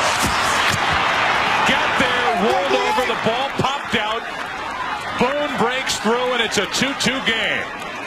What is Mark McLemore stopping for? He got about 2/3 of the way between second and third and stopped inexplicably. Knobloch, a nice try, but upon contact of the ground, he drops the ball. I thought the ground couldn't create a fumble. It does here. Looked like Knobloch turning over on that left wrist in the process. The Mariners tied it, but McLemore stopping 2/3 of the way to third base. I do not understand that with 2 outs. So Knobloch got there, could not hang on, could not trap it against his body. 2-run score. It's a 2-2 game, and now Edgar Martinez looks at ball 1 inside. 2 outs, 2-run score easily. It's the runner on at first that stopped, and that was Mark McLemore.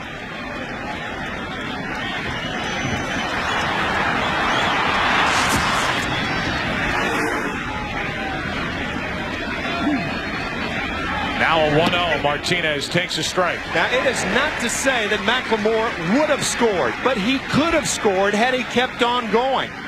Because once Knobloch dropped the ball,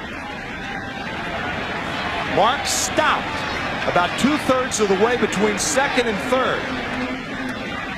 Had to gear it up again, but too late to score. 2 balls and a strike on Martinez with Olerud on deck and action for the Yankees out in their bullpen. Stanton is loosening as Hernandez works here in the 5th.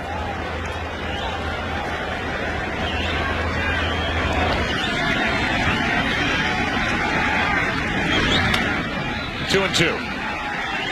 Think about it. El Duque does not challenge Ichiro with a runner on at first and 2 outs. Runners on at first and second. He doesn't challenge McLemore, the 3-1 breaking ball. He's forced to challenge Brett Boone. Boone didn't hit it hard, but he found a hole, and the Mariners have tied it.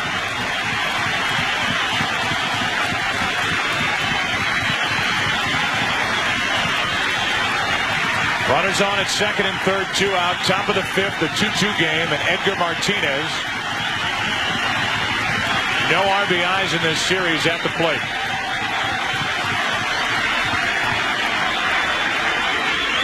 Five in the postseason for the DH and 116 during the regular season. Hernandez has walked himself into a tough situation here.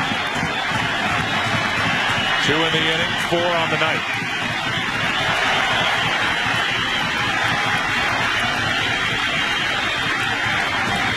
The 2-2. Inning over. Along top of the fifth. And for Brett Boone, who drove in 141 runs during the regular season, he put Seattle on the board with a 2-out hit. It's a 2-2 game. Championship Series on Fox, presented by MasterCard, brought to you by Toyota. Get the feeling. By Taco Bell's new chicken quesadilla. And by Sprint PCS, the clear alternative to cellular. Well, it's a 2-2 score now, halfway through game number 3. Yankees up 2-0. Jamie Moyer back to the hill. He's still allowed only 1 hit. A 2-run homer by Bernie Williams back in the first inning after a 2-out walk to Justice. The Mariners got a 1-out hit by Lampkin.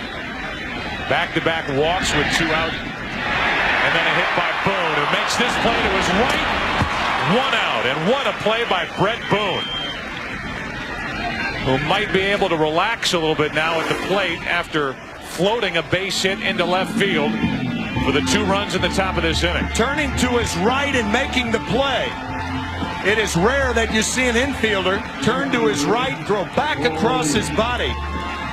Prior to this year, it was Brett Boone's defense that people talked about.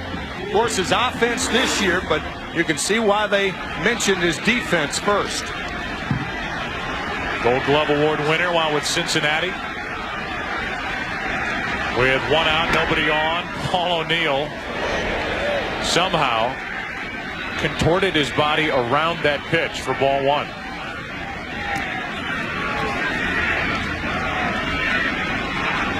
O'Neill lined out to second, his first time up. So here's Jamie Moyer, who beat the Yankees twice here during the regular season. Is 9-8 against the Yankees in his career. Pitching a 1-hitter through 4 1/3 innings. Mark McLemore inexplicably not running with 2 outs. You can watch McLemore round second base. It looks like he may peek up to see where Ichiro was right there, but he stops, and then he stopped again 2/3 of the way between second and third. Now, it appeared that Mark didn't know how many outs there were. But if that were the case, you might as well keep on going. If you think it's only 1 out, then everybody, they can throw to any base. Another thing, perhaps he was looking at Ichiro to see if he was running. But if you're the runner at first base as the trail runner and there are 2 outs, the minute the ball's in play, you're going to score if you're on second base. So Suzuki, there's no way that he doesn't score. So any way you look at it, it was a base running blunder by Mark McLemore. Here's a 3-1 to O'Neill. Reaching for it. Olrud, a nice play to his right. 2 out. 2 up, 2 down. We've seen good plays by Boone and Olrud. Right now, Jeannie Zelasco with a game break. And another good play for you. Pitching and defense wins championships. Greg Maddux can give you both. A change in the rotation for the Braves puts Maddux on the mound for Game 4 of the NLCS, trying to even up the series at 2 apiece. Game 4 at 7:30 Eastern tonight on Fox. All right, Jeannie, here 2 out, nobody on in the bottom of the 5th of a 2-2 game. And Scott Brocious, who struck out his first time, stands in. Strike 1.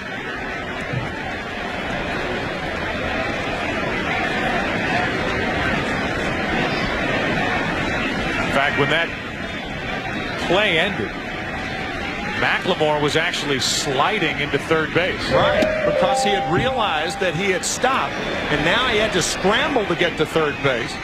Whereas normally with Mark's speed, on a ball like that, you're running all the way. The ball had a lot of hang time, and once it pops out of Knobloch's glove, there is perhaps a chance that if you're the runner on at first with that kind of speed, you score on that ball. Here's an 0-2. Brocious leans back from a pretty good pitch. 1 ball, 2 strikes.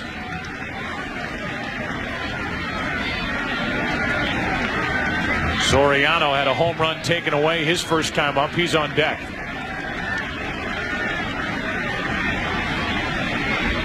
The 1-2.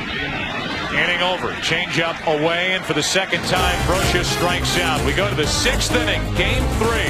Good one. Seattle, New York tied 2-2. Championship Series on Fox is presented by MasterCard. MasterCard. There are some things money can't buy. For everything else, there's MasterCard. Here now for you, our MasterCard fan cam.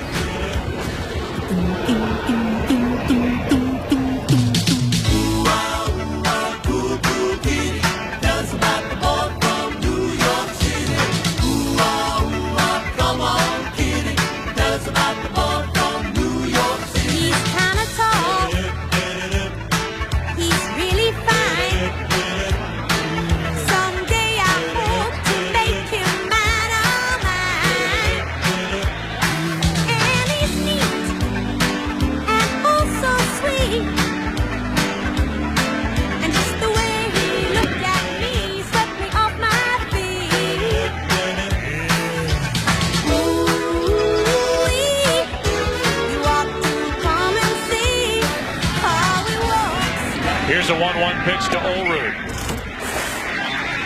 who is a boy from the Seattle area. He returned home prior to last season. Had a terrific regular season this year, hitting .302. But 0 for 8 in this series as he leads off. 2-2 game, 6th inning. Yankees up 2 games to none.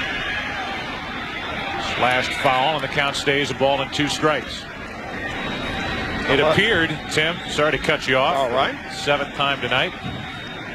Then in the 5th inning, Orlando Hernandez, by getting Edgar Martinez in the strikeout, stayed in the game. Yeah. With Stanton getting loose, Olrud on deck. Strikeout with runners at 2nd and 3rd to end a 2-run 5th inning for the Mariners. A 1-2. I was just struck by those Cole Porter-like words to that song. Ooh-wah, ooh-wah, ooh-wah diddy. Kind of hang with you for a while, did they not? They do. Probably take me all the way to game 4 tomorrow night. Here comes a 1 ball, 2 strike pitch to Olrud. Well hit into right. If it's fair, the Mariners lead. Fair. Home run, 3-2 Seattle.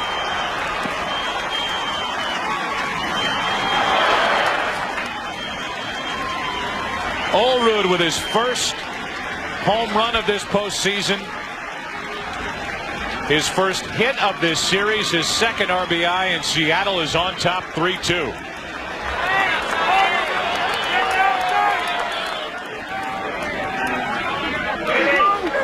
A changeup up in the strike zone, about mid-thigh high, and Olrud hits the foul/fair pole in right field. Javier takes ball 1.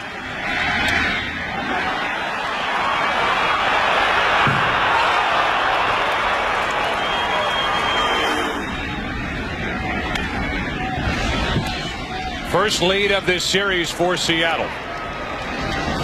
Trailed 2 games to none. 1 ball, 1 strike on Stan Javier. 8th for Olrud in his postseason career.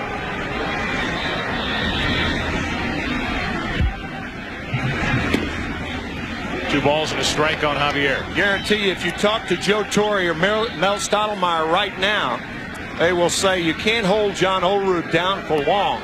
But those 2 walks to Ichiro and McLemore that set up the double by Boone, those were the killers as far as the Yankees are concerned right now.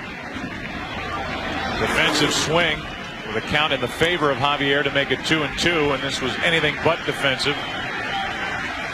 Pitch up, and Olerud banged it off the foul pole.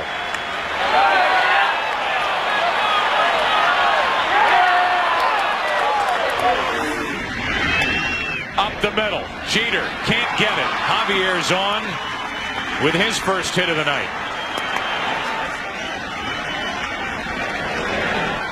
And Mel Stottlemyre back on the phone in the bullpen. Springs to action for the Yankees. Terrific at bat by Stan Javier, reaching out off the plate. Hernandez had an idea about trying to barehand it, thought better of it. The diving Jeter can't get to it. You can see that momentum switching to the Mariners right here. Watch El Duque go out and try to think about it. He didn't barehand it. Jeter didn't glove it. And another base runner for Seattle. Nobody out. Here's Cameron, and there's ball one. Stanton again. Loosening last inning, now getting ready. The left-handed hitting catcher Lampkin on deck.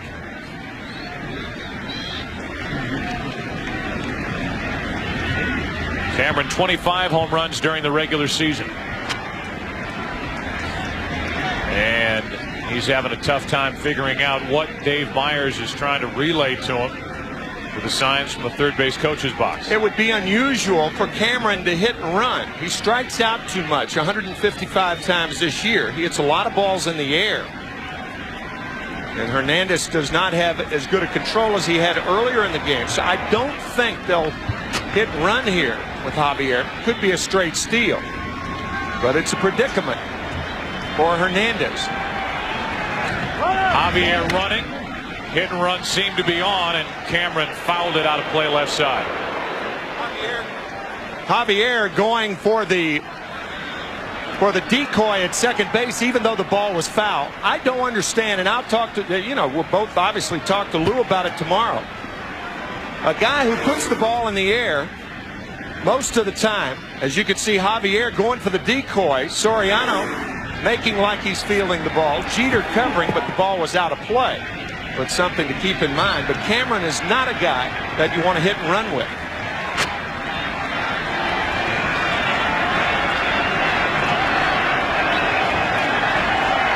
Javier with his lead. 1-1 strike on Cameron. 2-1.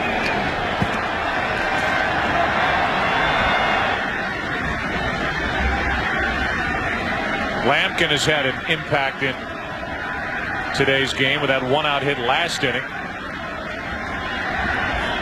Later, the 2-out rally on back-to-back walks to Ichiro and McLemore, and then the 2-out, 2-run hit by Boone that went into and out of the glove of Knobloch and left.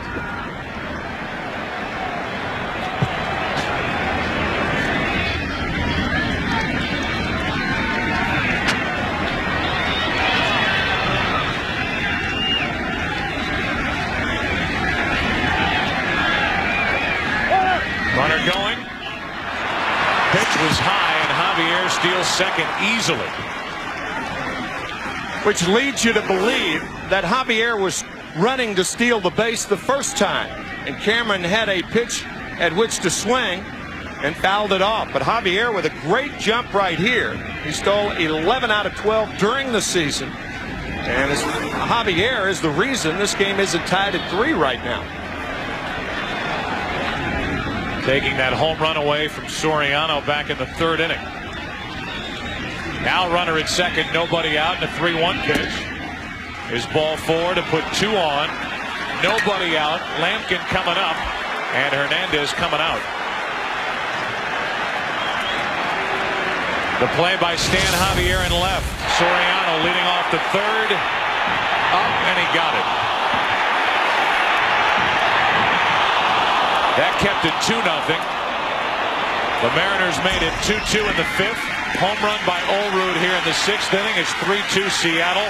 A 125-pitch night for Hernandez, and he leaves trailing 3-2 in the 6th. Time for an AT&T call to the bullpen. Stanton in the game. 2 on, nobody out. Mariners trying to add to their 3-2 lead. Number 29. Well, Orlando Hernandez is finished. He got into the 6th inning, did not record an out, 5+. He's allowed 3 runs on 5 hits, walked 5, struck out 7, allowed a home run, and now it's Mike Stanton pitching in the 6th inning. And it's pretty clear cut that Dan Wilson initially will be up there to bunt. He led the Mariners and sacrifices this year with 8. What he'll try to do is bunt the ball down the 3rd baseline to make Brocious field it. The Yankees do not have a wheel play, by the way. They rarely use it. Of course, in the American League, you can't be sure that someone is bunting because the pitcher never hits. The pitcher in poor bat control, you know it. So it is Dan Wilson batting for Lampkin with 2 on and nobody out. 3-2 Seattle here in the 6th inning. There's the bunt in the air. Nobody can get there.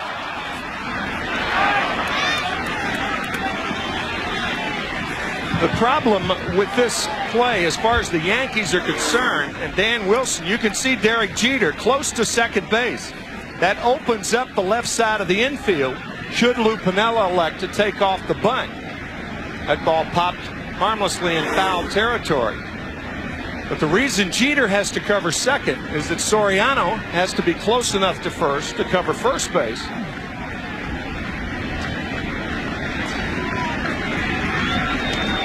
So the count 0-1 on Dan Wilson.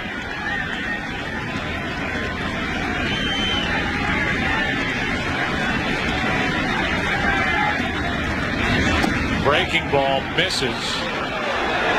1 ball, 1 strike. Joe Torre really has 3 relief pitchers that he trusts. It's a 1-run game in the 6th inning. He trusts Stanton, Mendoza, and obviously Rivera. But there are 3 others out there, Hitchcock, Witasic, and Wohlers. And he is forced, he being Joe Torre, to use Mike Stanton, trailing with 2 on, nobody out in the 6th inning, which could present problems for the Yankees later on. And now Dan Wilson will go down and talk to Dave Myers. Lou Piniella may have taken off the bunt and allowed Dan Wilson to hit away. Lou, along with Joe Torre, very unpredictable. Interesting thing for a left-handed pitcher in this situation, it's easier for a left-hander to field the ball down the 3rd baseline and throw it to 3rd than it would be a right-handed pitcher.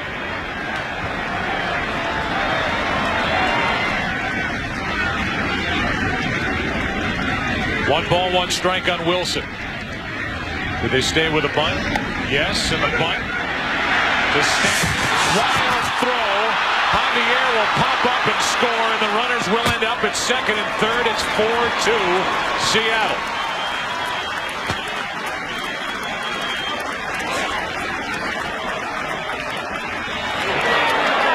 Mike Stanton trying to do too much. He did field the ball. The ball wasn't bunted hard enough. But you can see the left-hander going toward the line. Brocious retreats to 3rd. The sidearm throw is in the 3rd base coach's box. And what the Yankees have not done through the years in '96, they just did. Huge mistake right there. Javier, the lead runner, popped up and scored easily. It's a sacrifice E1. Now the infield creeps in with David Bell at the plate. Runners at 2nd and 3rd, still nobody out. And a breaking ball misses for ball 1. Bell reached on a force out back at 2nd base in the 5th inning. It allowed the inning to continue, and it led to the 2 walks, 1 to Ichiro, 1 to McLemore. And the 2-out, 2-run hit by Boone. Now Bell floats 1 into right to see if they test O'Neill. Cameron stays put. Perfect throw, 1 out.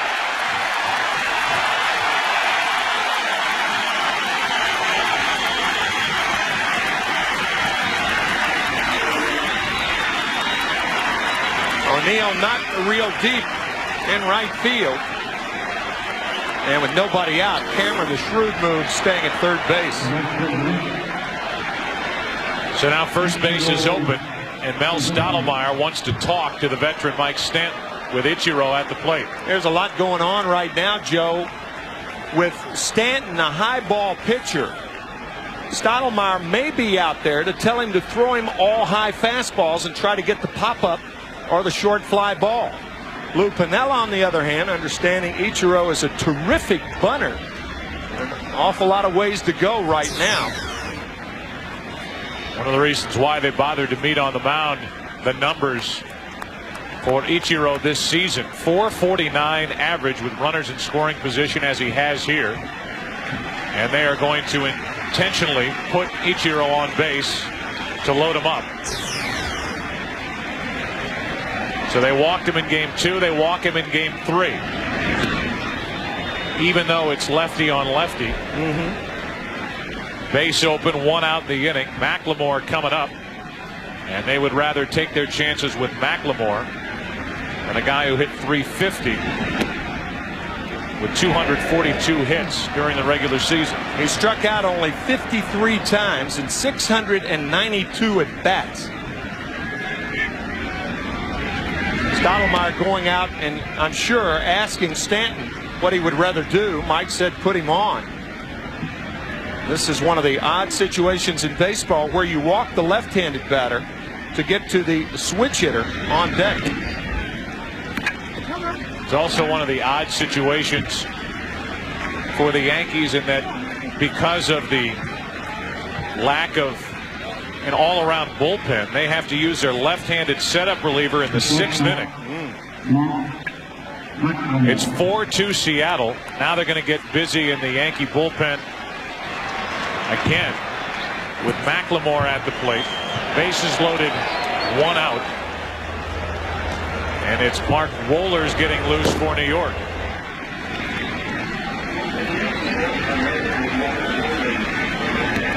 Right-handed hitting Brett Boone waiting on deck. Pickoff play at first, and Ichiro was awake. Even though they weren't holding against him, playing behind him over at first, and obviously no reason to with the bases loaded. A trick play, and Ichiro was not fooled. Tino Martinez trying to get in behind Ichiro. Back easily. So it's McLemore with the Mariners up by 2 in the 6th inning. Bases loaded, 1 out. Into left center field. That might clear him. In to score is Cameron. Here comes Wilson scoring easily as Ichiro. Going to third is McLemore with a 3-run triple. And the Mariners busted open here in the 6th inning.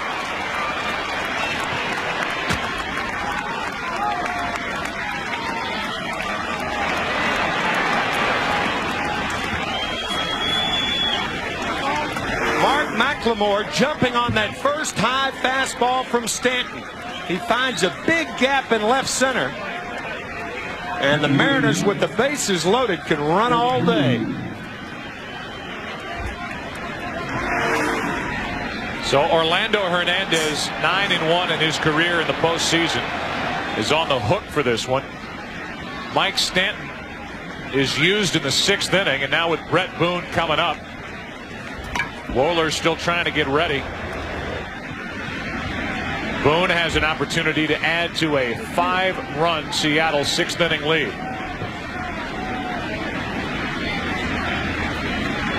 And it won't be against Stanton. So the Mariners have opened up a gap between themselves and the Yankees in this game. They have done away with Mike Stanton for the rest of the night. Everything working right now for Seattle. On top of that, Jamie Moyer so good on the mound for the Mariners tonight.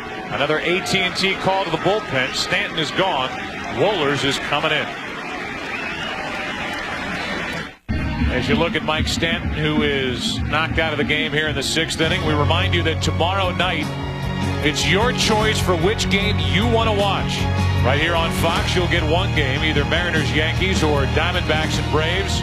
The other game will be on your Fox Sports Net cable channel. So you get 2 for 1 tomorrow night. Big night of baseball. Game 4, Mariners-Yankees. Game 5, Diamondbacks-Braves. Starting at 7:30 Eastern, 4:30 Pacific.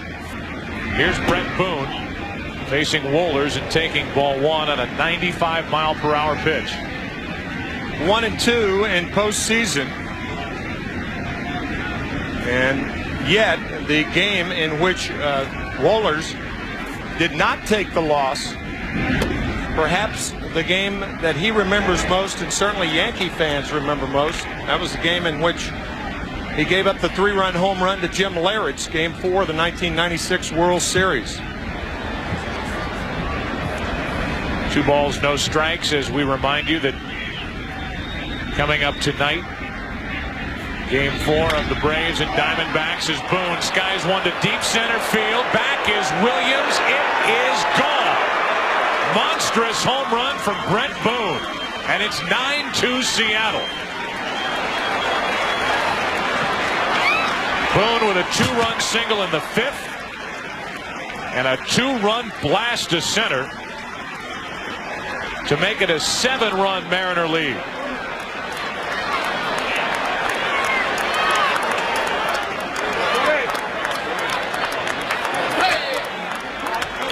Another satellite in orbit. My goodness. It's rare that a hitter will start trotting from home plate when he hits it to center field, but Brett Boone knew it. Man. So the Seattle Mariners, who had offensively at least been shut down to this point in the postseason, squeaking out wins against the Indians, losing the first 2 games, being shut down by this Yankee staff back in Seattle. Their bats have come alive here in Game 3. 9 runs on the board here in New York, where they won 5 of 6 games played during the regular season. Seattle, as a team, hit .288, led the major leagues in runs scored, and they are showing signs of that potent offense here in the middle innings of Game 3, as it's a 1-ball, 1-strike count on Edgar Martinez. Look at what happened in Games 1 and 2.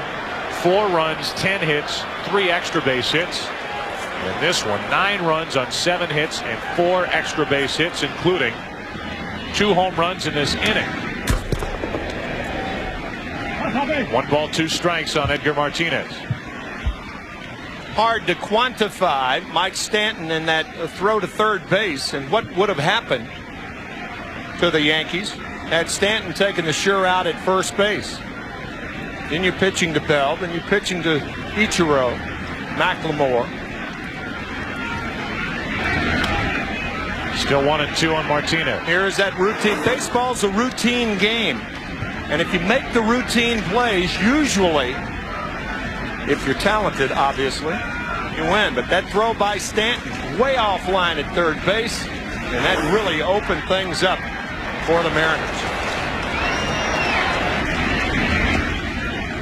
Well, these Yankees have had the ability to make the extremely difficult plays look routine during this run, starting in 1996. Leading 2-0 coming into this one, and the Mariners breaking out of it here in the 6th inning after tying the game in the 5th. This inning started about half an hour ago with a home run by John Olerud off the foul pole down the right field line. Now Martinez goes deep to left center. 1 hop and over the wall. Ground rule double for Edgar Martinez. And it is a bullpen collapse for the Yankees here in Game 3. The Mariners had only 1 3-game losing streak all year. And by the looks of things, they're still going to have 1 3-game losing streak after this game is over. That ball hammered by Martinez. Wohlers fell behind Boone, 2-0. Boone hit a 2-run homer to center off that hitter's background. He was ahead on the count to Martinez, and Martinez doubles into left center, and now John Olerud takes a strike.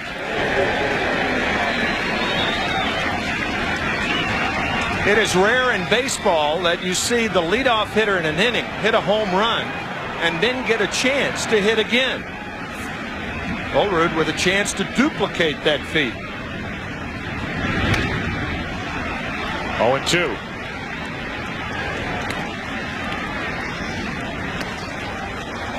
leading off this inning. Curling down the right field line and off the pole to put Seattle up 3-2. Now it's 9-2. There's been only one out since then, and that was on the fly ball to right, hit by David Bell. Wohlers in his first postseason game for the Yankees,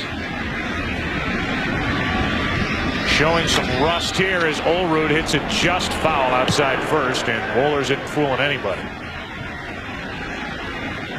Brett Boone turned on a fastball. Then Edgar Martinez turned on a fastball to left center. 6 times this has happened in American League Championship Series play. 7 runs in an inning. There's a runner at second with still only 1 out. It's Edgar Martinez, who does not run well. Keep that in mind if Olrud should get a hit here. No balls, 2 strikes. Ball 1.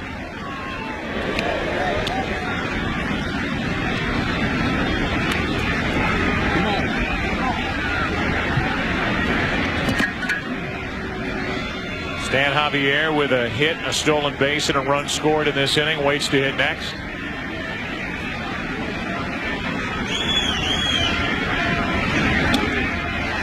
Olrud is gone. 2 out.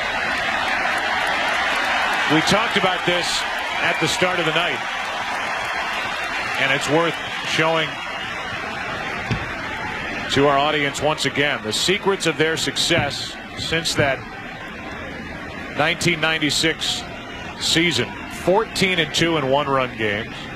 Have allowed 3 runs or less in 59% of their games. Opponents have committed 61 errors in 68 games, and there's been a costly error in this game by the Yankees in this 6th inning. The throwing error by Stanton on the bunt. The statistics become overwhelming with a job that Joe Torre's group has done, whether it's been defensively, whether it's been on the mound, whether it's been starting pitching. It's been relief work anchored by Mariano Rivera. Remember back in '96, it was a combination of Rivera and Wetland, who was the World Series most valuable player. Timely hits really up and down their lineup, good at bats. But for this game at least, an error in this inning, and the Seattle bats thumping the ball like they did during the regular season. No balls, 2 strikes on Javier.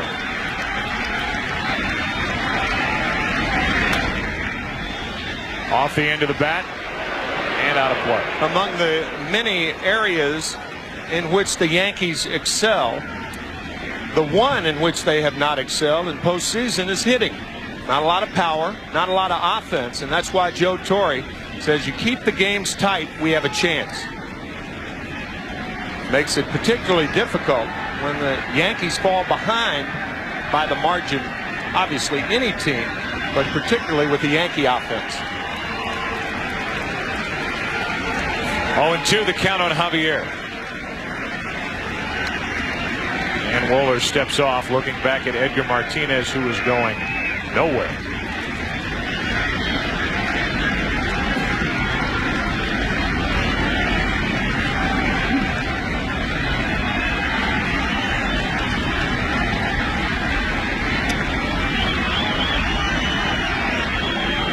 Wohlers looking back at Edgar Martinez as Joe Torre and Mel Stottlemyre look at Wohlers, and they have a right-hander with Tosic getting ready out in their bullpen. Here's the 0-2 to Javier. Opposite way, caught by Jeter, and the inning is over. But not before Seattle puts up 7 runs. It started with this.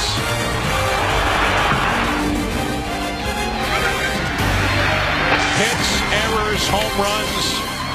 9-2 Mariners, bottom of the 6th.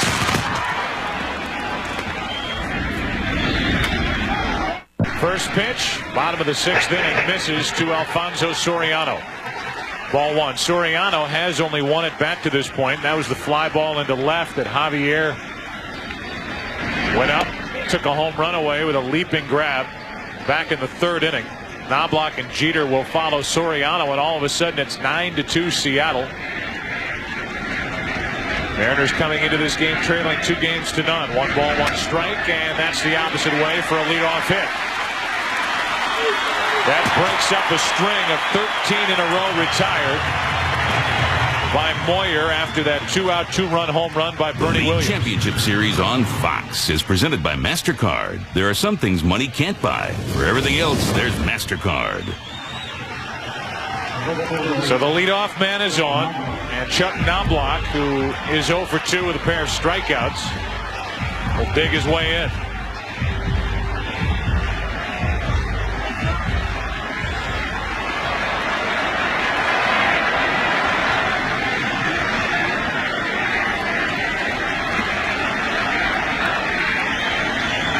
Only the second hit of the night for the Yankees. To third. Bell, Boone, got them both. 5-4-3. So Knobloch, who had battled in each of his first 2 at-bats, goes after the first pitch and bounces into a 5-4-3 double play. Nifty turn at second base. Watch Brett Boone backpedal and make the play. Brett Boone can move around second base with the best of them. Watch the back pedal right there, throwing it to make his counterpart Soriano get down. That's a lot like Stan Javier's dad, Julian Javier, liked to play second base. Oh yeah, called him the ghost out there. He would disappear with a turn at second base. Now with 2 out, nobody on, Derek Jeter takes ball 1. When you tried to take Stan's father, Julian, out of a double play, you always went to where he was, not to where he was going to be. The Phantom.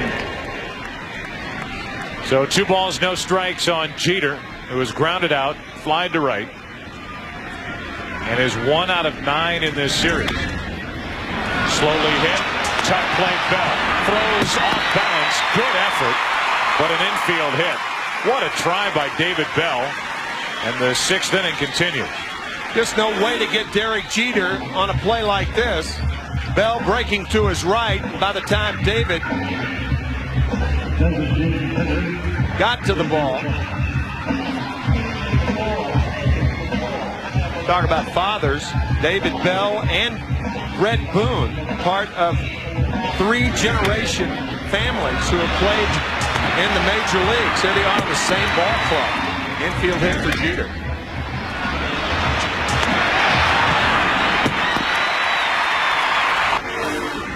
Joe, you have 3 players on the Seattle Mariners who about 25 years ago played the father-son game. That's right. Or hanging around clubhouses. Yeah. Causing trouble. 1 on, 2 out. David Justice takes a strike. David Bell's dad, Buddy Bell. Brett Boone's dad, Bob Boone, who you played with. Brett Boone's brother, Aaron Boone, plays for Cincinnati, a very good third baseman for the Reds. He's had a rough go the last couple of years trying to stay healthy. Norm Charlton gets loose. And then there's Stan Javier in left. His dad, Julian, played with those good Cardinal teams in the 60s.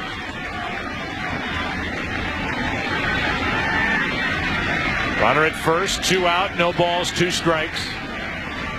Justice is hit by the pitch. 2 on, 2 out.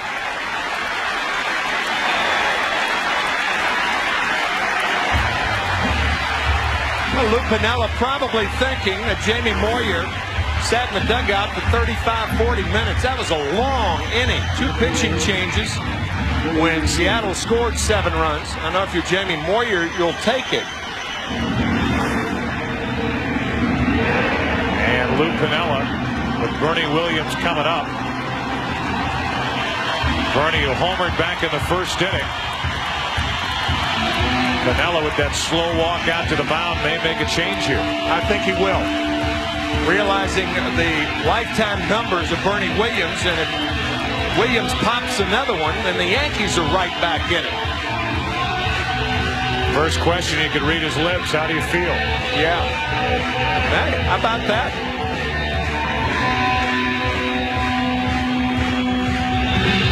So 7 career home runs by Bernie Williams against Jamie Moyer, including the 2-run shot back in the first. That put the Yankees up 2-0. It has been all Seattle since then. Yeah, I was dead wrong, Joe. I thought Lou would make the move then. I thought he would remove Jamie Moyer, particularly, as you pointed out, how slowly he was walking to the mound. Probably enjoying every step with a 9-2 lead. With his guarantee of getting this series back to Seattle.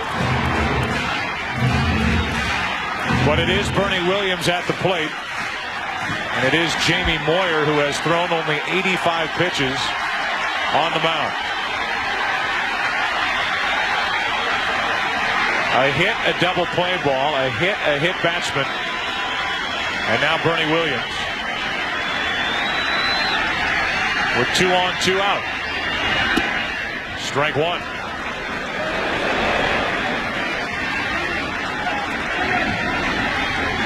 Moyer 2-0 in this postseason with an ERA of 1.5.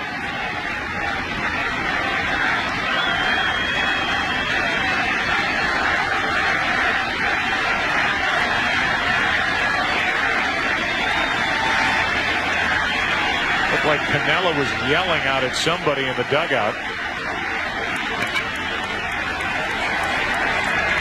Might have been Mark McLemore telling him to play 2 steps to his right, perhaps.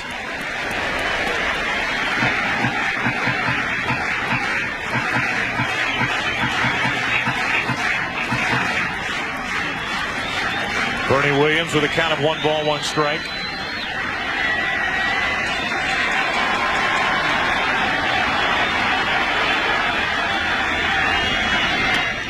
Left side, Bell backs up, makes the play. 2 hits, a hit batsman, 2 left. First runner stranded on the night for the Yankees. 7th inning now, 9-2 Seattle. Back after this from your local Fox station. Looking at the dirt in his spikes as Cameron takes a strike on the outside corner. 2 to tie in the 5th, 7 to take the lead in the 6th inning. Cameron walked in that 7-run 6th. Later scored a run as he fouls that out of play 0-2. And I know, Joe, that perhaps our audience is thinking, what an atypical game. The games have been so good in both leagues, but the Mariners in the 6th inning hitting for the cycle. Single, double, triple, 2 home runs. Both ALCS records, but all of the games thus far have not been like this. Used to seeing Maddox pitching a good game or Schilling dominate, Randy Johnson in the other league. Tonight the error by Mike Stanton certainly helped open things up for the Mariners. And on that play they've changed the official scoring on the bunt as Cameron takes ball 2, 2-2. Dan Wilson now gets a fielder's choice, not a sacrifice. That means that for El Duque, 5 runs, 4 earned, and all 3 runs scored off Stanton were earned. It all adds up to a 9-2 Seattle lead. Seems to me like a sacrifice should have been given on that play. Normally it would be if the runners advance, even though Stanton did throw the ball away. I agree with you, but they don't really care about our opinion much. 3 balls, 2 strikes. Cameron draws a leadoff walk. So Cameron 0 for 2 with a pair of walks. Coming up next on Fox, it's Game 4 of the National League Championship Series. Diamondbacks try to go up 3-1 behind Albie Lopez, while the Braves will be looking to even the series behind Greg Maddux. The road to the World Series continues next on Fox. And there's the pitching matchup. The numbers so far in the postseason for the 2 starters. Maddux was the starter and loser of Game 1 of the NLCS. The hands of Randy Johnson in that 125 pitch effort. which is why the Diamondbacks, up 2-1, will wait and throw Randy Johnson tomorrow in Game 5. Runner at first with nobody out, Dan Wilson.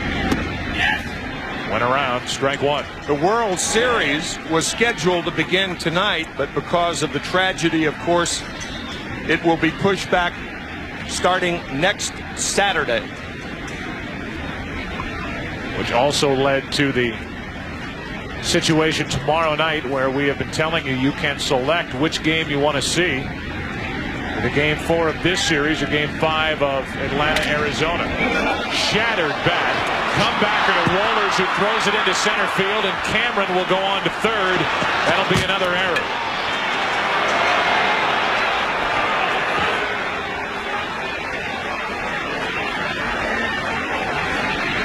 The jagged end of the bat went sailing into the seats, and it appears that everybody's okay over there as Wohlers tried to start a double play and threw it into center.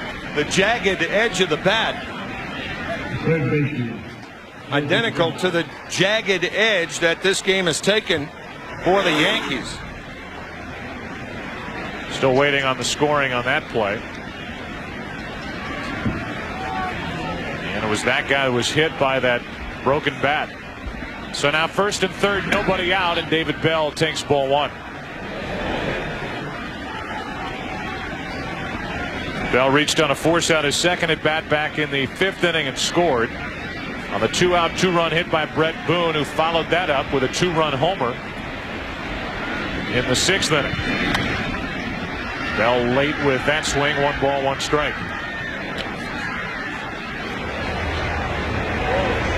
Watasic is, I'm sure, ready to go by now, but it's Wohlers on the mound, and this has not been a good first appearance out of the bullpen in this postseason for Mark Wohlers. First appearance in the postseason since 1997. Mark Wohlers, one of the real quality stoppers in the game, until running into all sorts of psychological problems, physical problems. Had his right elbow operated on, and that was only after Mark had all sorts of psychological problems stemming from career and family. Acrimonious divorce. Quite open about everything right now, but he had some tough times for a couple of years. 2 balls and a strike. Now 3-1. Went through a stretch where it was hard to watch. Mark Wohlers on the mound. He just could not get the ball anywhere near the strike zone, and actually took ligament transplant surgery where he had to go back to square one and start over, learning how to pitch again, get him to be an effective reliever. That's up the middle. Bell has a hit. Cameron scores, and it's 10-2 Seattle here in the 7th inning.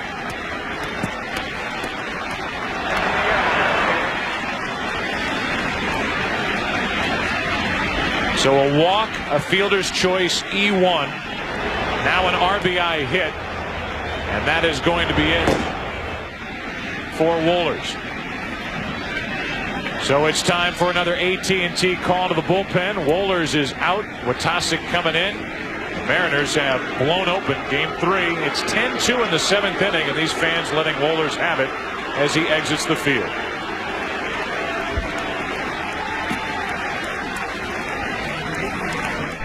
Now it's Jay Watasic, his 2nd game of the postseason. So because of the score, Joe Torre, Mel Stottlemyre have used Wohlers for the first time. Watasic now for the 2nd. And he comes in with 2 on, nobody out. The top of the order represented by Ichiro at the plate. Ichiro 1 for 2 with a single. He's been walked twice and scored 2 runs. Exactly the sort of game the Mariners needed after their offense had been stifled to this point in the postseason. Ichiro flies to center, 1 out.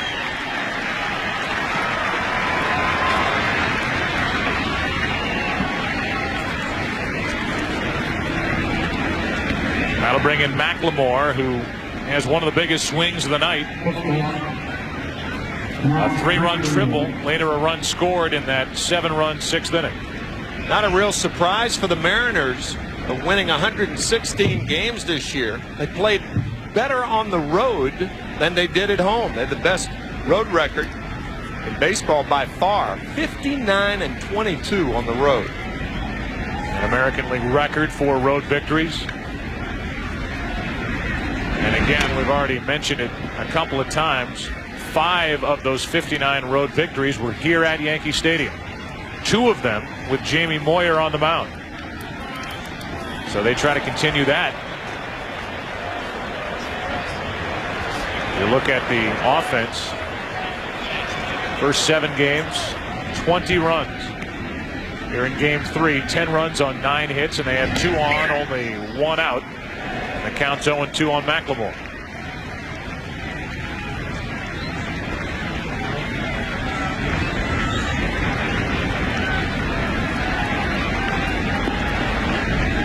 It'll be Roger Clemens and Paul Abbott tomorrow night. It appears it'll be 2 games to 1 with the Yankees on top as McLemore strikes out. 2 quick outs put up on the board by Watasic. Little slider to get McLemore, but Mark with a huge hit his last time up, a bases loaded triple. I mean, the Seattle Mariners, as you look at Roger Clemens tomorrow night start, the Mariners fell behind 1-0 to Cleveland. Good job by Bartolo Colon. Shut them out in that first game, and then they fell behind 2-1, losing 17-2 in game 3. The Mariners came back to win the last 2 games. The clincher at Safeco Field. Let's see what happens now with Boone, who is 2 for his last 2. A 2-out, 2-run single in the 5th, a 2-run home run that he hit to straightaway center field. That came last inning. Now the count 1 ball, 1 strike with 2 on, 2 out. I get your drift. What a game like this can do is relax the Seattle hitters. Coming in really struggling, all of them, top to bottom, with the exception of Ichiro.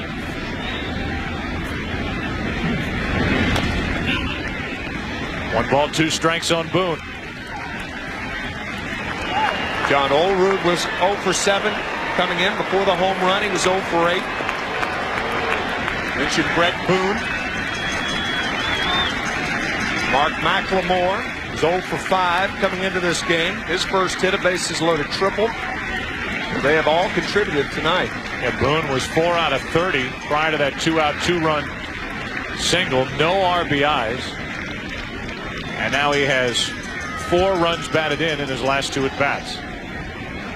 For a guy who led the American League in RBIs with 141 during the regular season. 2 on with 2 out, a ball and 2 strikes on Boone. 2-2.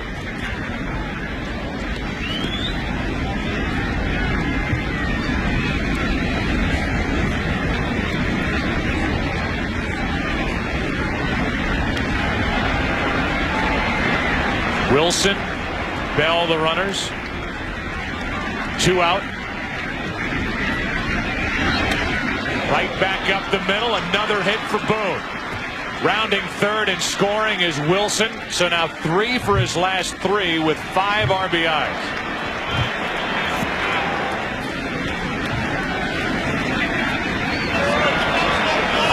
(11-2) Seattle here in the 7th inning. But Brett Boone is getting it. His RBIs in bunches tonight. 5 RBIs in his last 3 at-bats. You can imagine the feeling.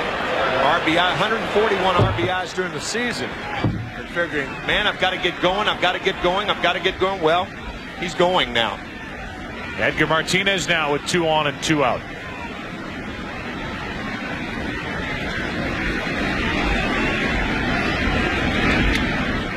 Ball 1. A lot has been made about the fact that no team in LCS history has ever lost the first 2 games at home and then come back to win the series. But it has happened 3 times in World Series history.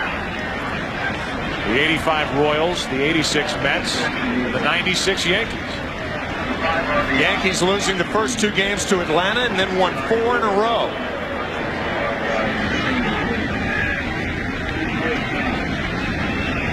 2 on, 2 out. Martinez takes strike 1.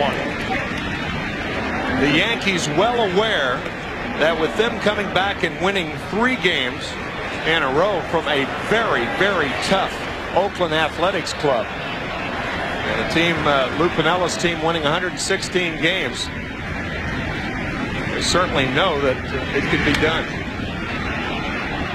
Back into the seats and a 1-ball, 2-strike count on Edgar Martinez. And like in that 96 World Series where Andy Pettitte starred, it was David Cohn who got that big Game 3 assignment in Atlanta. The Yankees got that win to start that streak, 4 wins and the World Championship. This year, in my book, it's Messina. Down 2-0 going out to Oakland. Messina combined with a bullpen to shut down as the runner gets to the bag before Soriano, and this is just ugly. Messina got that win in Game 3 to allow the Yankees to come all the way back, defeat Oakland. They took a 2-0 lead over Seattle, and now in this game it's Soriano with a lapse in concentration getting to the bag late in covering on the flip from Jeter. It was exactly that. Soriano, that happened back in May when the Yankees played at Fenway Park. But there is no excuse for this right here. Not being at the bag, you've got Martinez. Martinez, you're not playing him in the hole. Another mistake that does not sit well with Joe Torre. So you've got Soriano, who thought he had hit a home run back in Seattle, didn't run. Getting chastised by his manager, Joe Torre, and they'll, I'm sure, have another meeting after Soriano was caught napping and didn't get to the bag in time to get the flip from Jeter to get the force out to end the inning. They're calling that a fielder's choice. And the bases are loaded with 2 out and a 2-0 count on Olrud.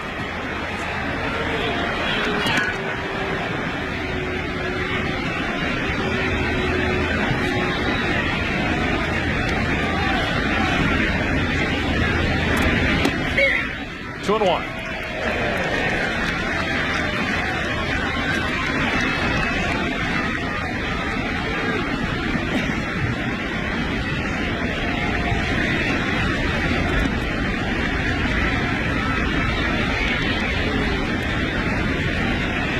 On 2 and 1, Olrud.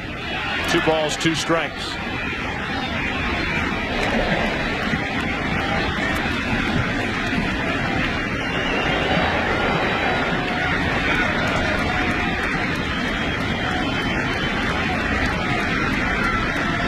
Bases loaded, 2 out, 2 and 2 on Olrud, who has homered, struck out twice, and walked.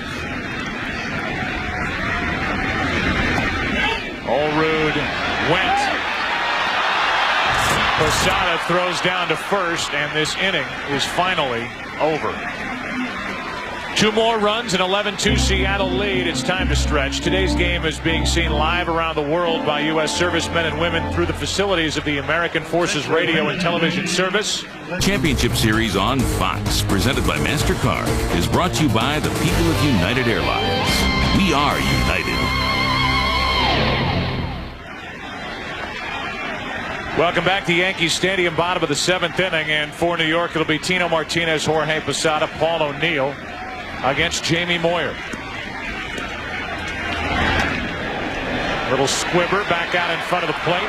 Moyer threw a changeup over to first for the first out here in the bottom of the 7th. Indicative of his performance tonight.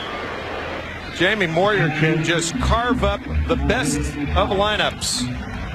And he has done it consistently here in the second half of the season. The second best earned run average in baseball the second half. The only guy who had a better one was Javier Vasquez of the Montreal Expos, who Bobby Cox says could be the next Cy Young Award winner with any support at all. Ball 1 to Posada. Vasquez was 1.60 in the second half of the season, while Moyer was 2.22. Here he is in the postseason, 2-0 with an ERA of a run and a half. And he has allowed 2 runs, none since the first inning. And his teammates finally broken through and given some support. 11 runs, 10 hits, and the Yankees have committed 2 errors and a number of misplays. 1 ball, 1 strike. Change up for strike 2. Sometimes it's not that you win, but how you win that could lead to your demise. I know it's only 1 game, and the Yankees still have a 2-game-to-1 lead, unless they get a monstrous, massive comeback. Here's a 1-2. Posada laid off. Most managers worth their gold care very much about how they lose. Both Piniella and Torrey, excuse me, Joe. Lou Piniella will be excited about how the Mariners are winning this game, and they're doing it with production out of guys who have done it all year long. Most notably Brett Boone, who had everybody on him, wondering when he would finally get into the RBI column, and he has driven in 5 runs in his last 3 at-bats. Hard hit into left field. Javier hauls it in. Posada retired, and Jorge Posada is 0 for 3. Hank Greenberg was a baseball legend whose accomplishments transcended the game. He was a hero to his country and to humanity. Now available in stores on VHS and DVD is this multiple award-winning film, The Life and Times of Hank Greenberg, featuring authentic footage from baseball's golden era. In stores now or at hankgreenbergvideo.com. 2 out, nobody on. Bottom of the 7th inning, and Moyer will work to a pinch hitter, Shane Spencer, to bat for Paul O'Neill.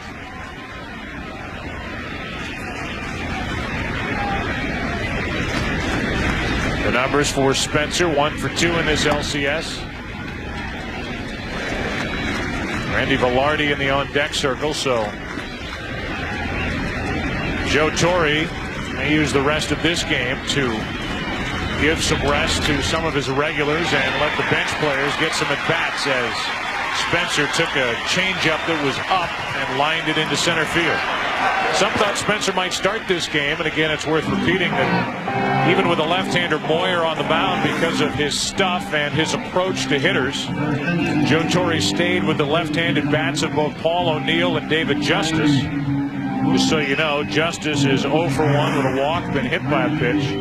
O'Neill was 0 for 2 while he was in there, and Spencer singles with 2 out here in the 7th inning. Shane Spencer, a .313 batter against left-handed pitchers this year. But because of the type of left-hander that Jamie Moyer is, that's why the left-handers began, and that pitch right there has been Jamie's bread and butter for a long, long time. Leading by 9, 2 out. Moyer faces Velarde.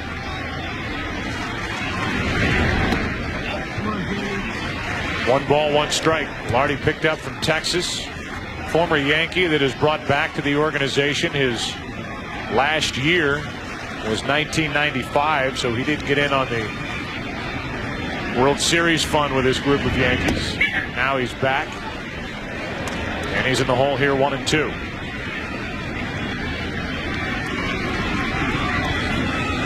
Moyer is just now up over the 100 pitch mark as he tries to get through the 7th. There are 2 guys who have no at-bats in the postseason to this point, Enrique Wilson and Luis Sojo.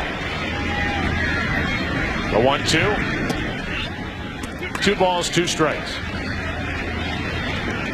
Joe Torre comparing Jamie Moyer to Greg Maddux, saying that when he gets in trouble, as Tim said early in the night, he goes softer, takes more off his pitches. And Moyer has been terrific for the 3rd time in 3 tries this postseason. Torrey telling us before the game that Roger Clemens is making a lot of progress with that right hamstring. And in fact, Torrey was surprised at how good Clemens looked in that Game 5 of the division series against Oakland. 3 balls, 2 strikes on Velarde. Clemens will get the ball tomorrow night against Paul Abbott.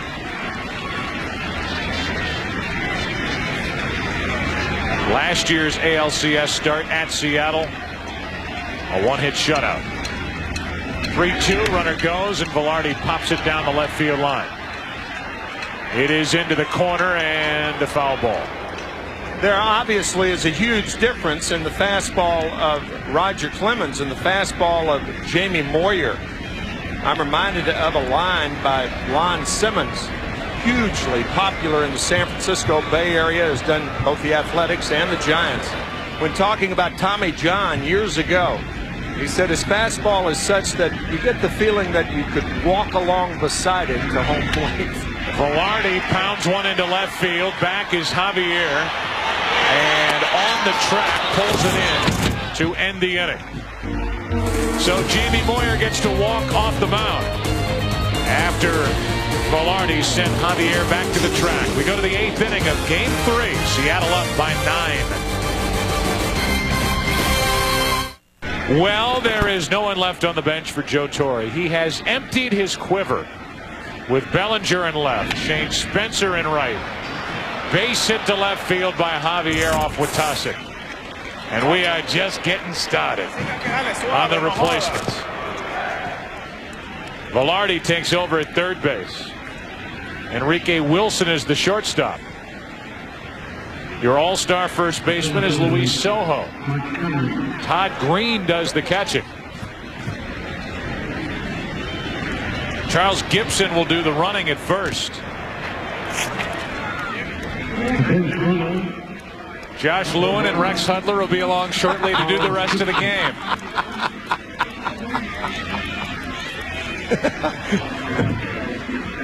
Everybody is getting replaced. One on with nobody out. And a strike on the outside corner. It's Josh Lewin and Rex Hudler, who were with the Seattle Mariners during the divisional series against Cleveland. Saw the Mariners go down 2-1, fight to make it a 5-game series, and then turn the ball over to Jamie Moyer. Good pickup by Sojo on the low throw by Velarde.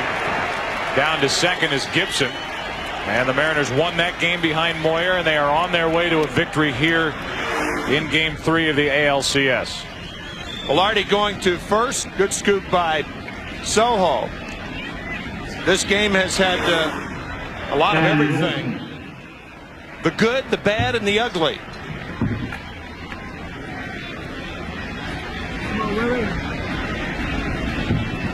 Dan Wilson stands in.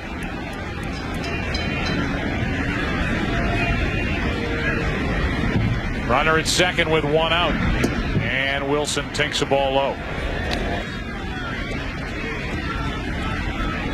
Wilson replaced Lampkin back in the 6th inning.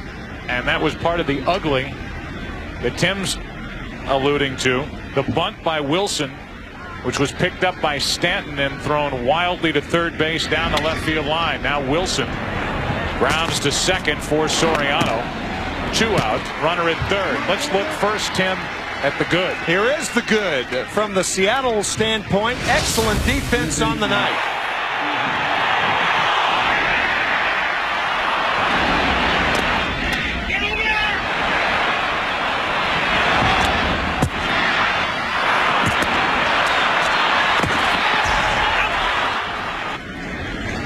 That was the good. That must mean that there's something left. Bad and ugly. Runner at third, 2 out. David Bell takes a strike.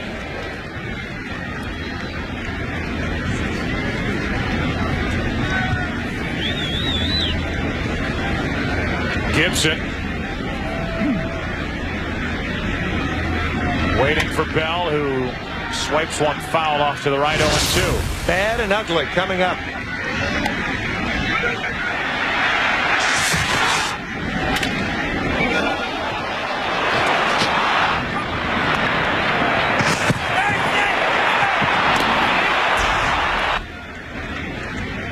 So a 0-2 count on David Bell with a runner at third, 2 down.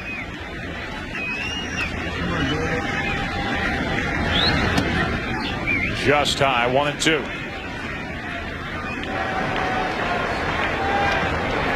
Jay Buhner available, not involved in this game.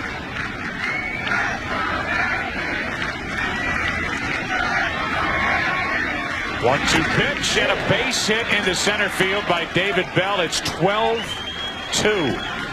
Right now, here's Jeannie Zalasko at our Fox Network Center in Los Angeles. Well, Joe, the Mariners responded in a must-win situation. Will the Braves do the same? That's the job of Greg Maddux tonight. Game 4 of the NLCS tonight on Fox.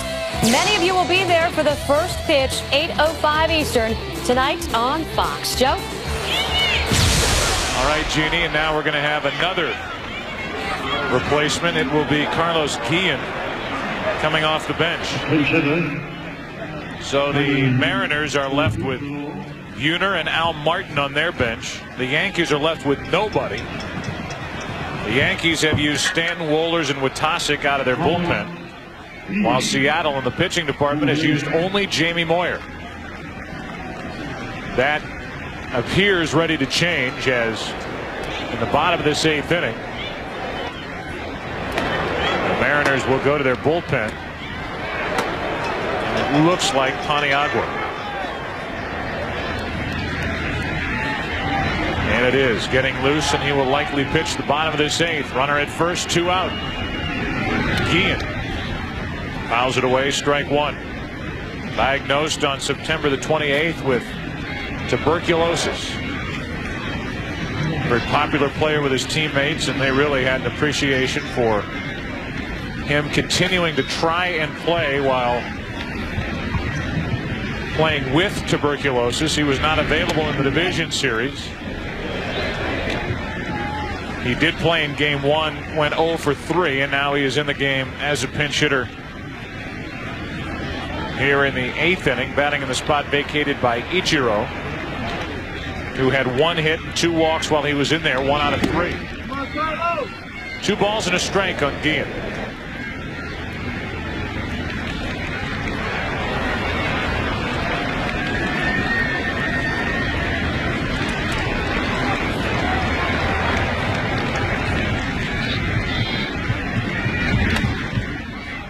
Into left center field, and that should end the top of the 8th. That's Bellinger. He puts it away, and that'll do it. The Mariners add to their lead. A 2-out RBI hit by David Bell. Bottom of the 8th, Paniagua taking over, 12-2 Seattle.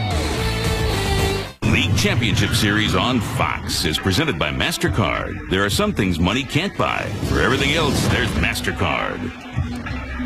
Well, more changes defensively, and it centers around Jose Paniagua taking over in the bottom of the 8th inning. We'll deal with Soriano, then Bellinger. The first 2 hitters here in the 8th. 12-2 Seattle. Soriano is 1 for 2. Singled his last time up. Made a defensive mistake. A lapse in concentration when he didn't cover second base in the 7th inning. No damage was done, but an embarrassing moment when he didn't get to the bag in time on a routine force play. And now the 0-1 pitch from Paniagua. Good fastball. Make it 0-2. Paniagua. You should look at Mark McLemore, who started the game at shortstop, now goes to left field. Gibson is in the game in right field. And Guillen is in the game playing short. No balls, 2 strikes.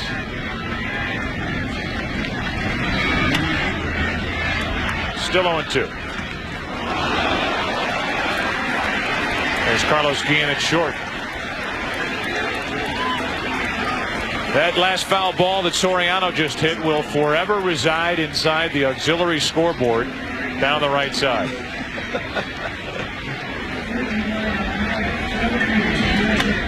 Another foul off to the right. Looks like a light bulb with stitches. It went up there and just stuck.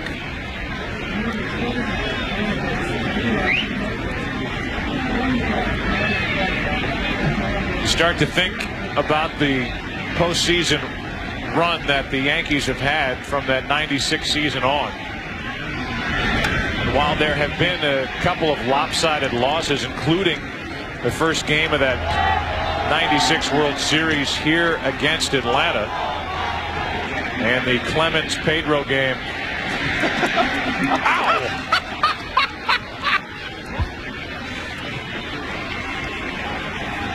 Tried to get the wrong one. It stays 0-2 on Soriano.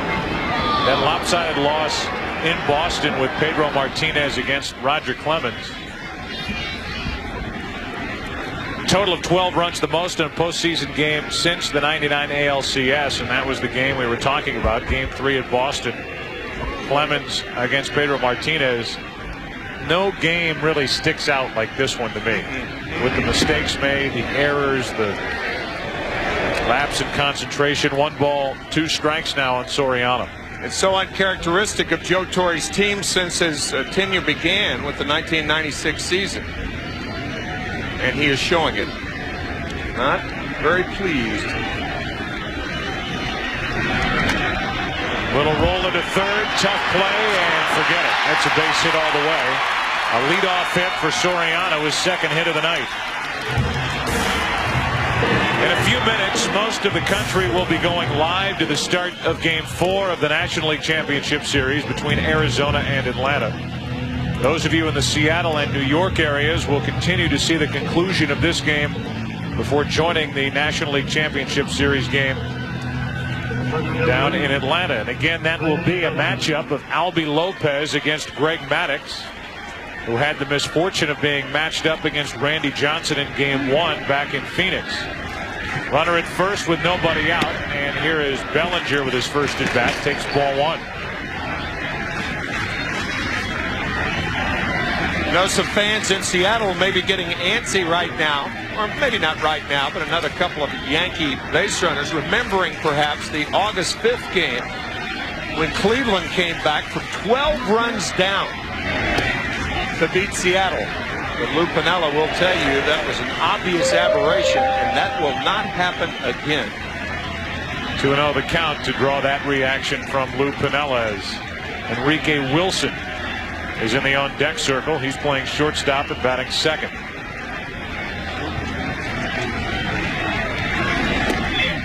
Two and one.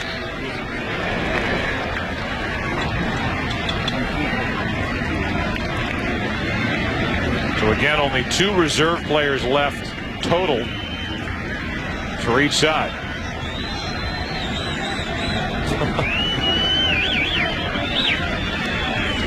Is that where Dorothy was from? Cleveland? I was going to say, was Toto ever in Cleveland? She was in Kansas. What is that reference exactly? I have no idea. Don't know.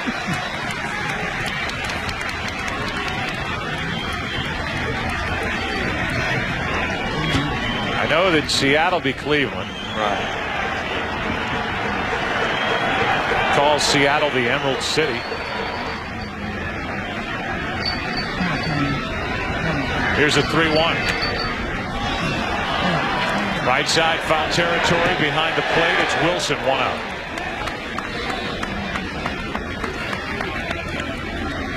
So Bellinger retired in his only at bat. And Enrique Wilson will walk to the plate.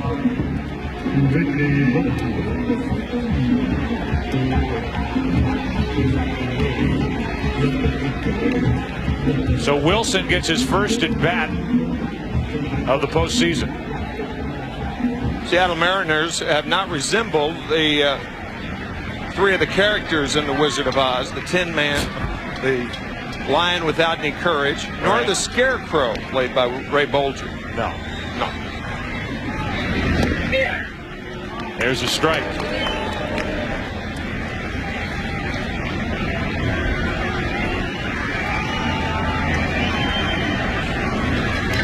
One on, 1 out.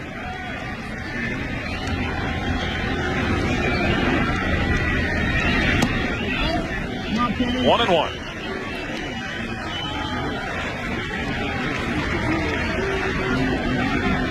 David Justice waiting on deck. After most of the country leaves us, I may sing something from Wizard of Oz. But until then, we've got about 45 seconds till that happens. Diving stop by Bell, throws from his back.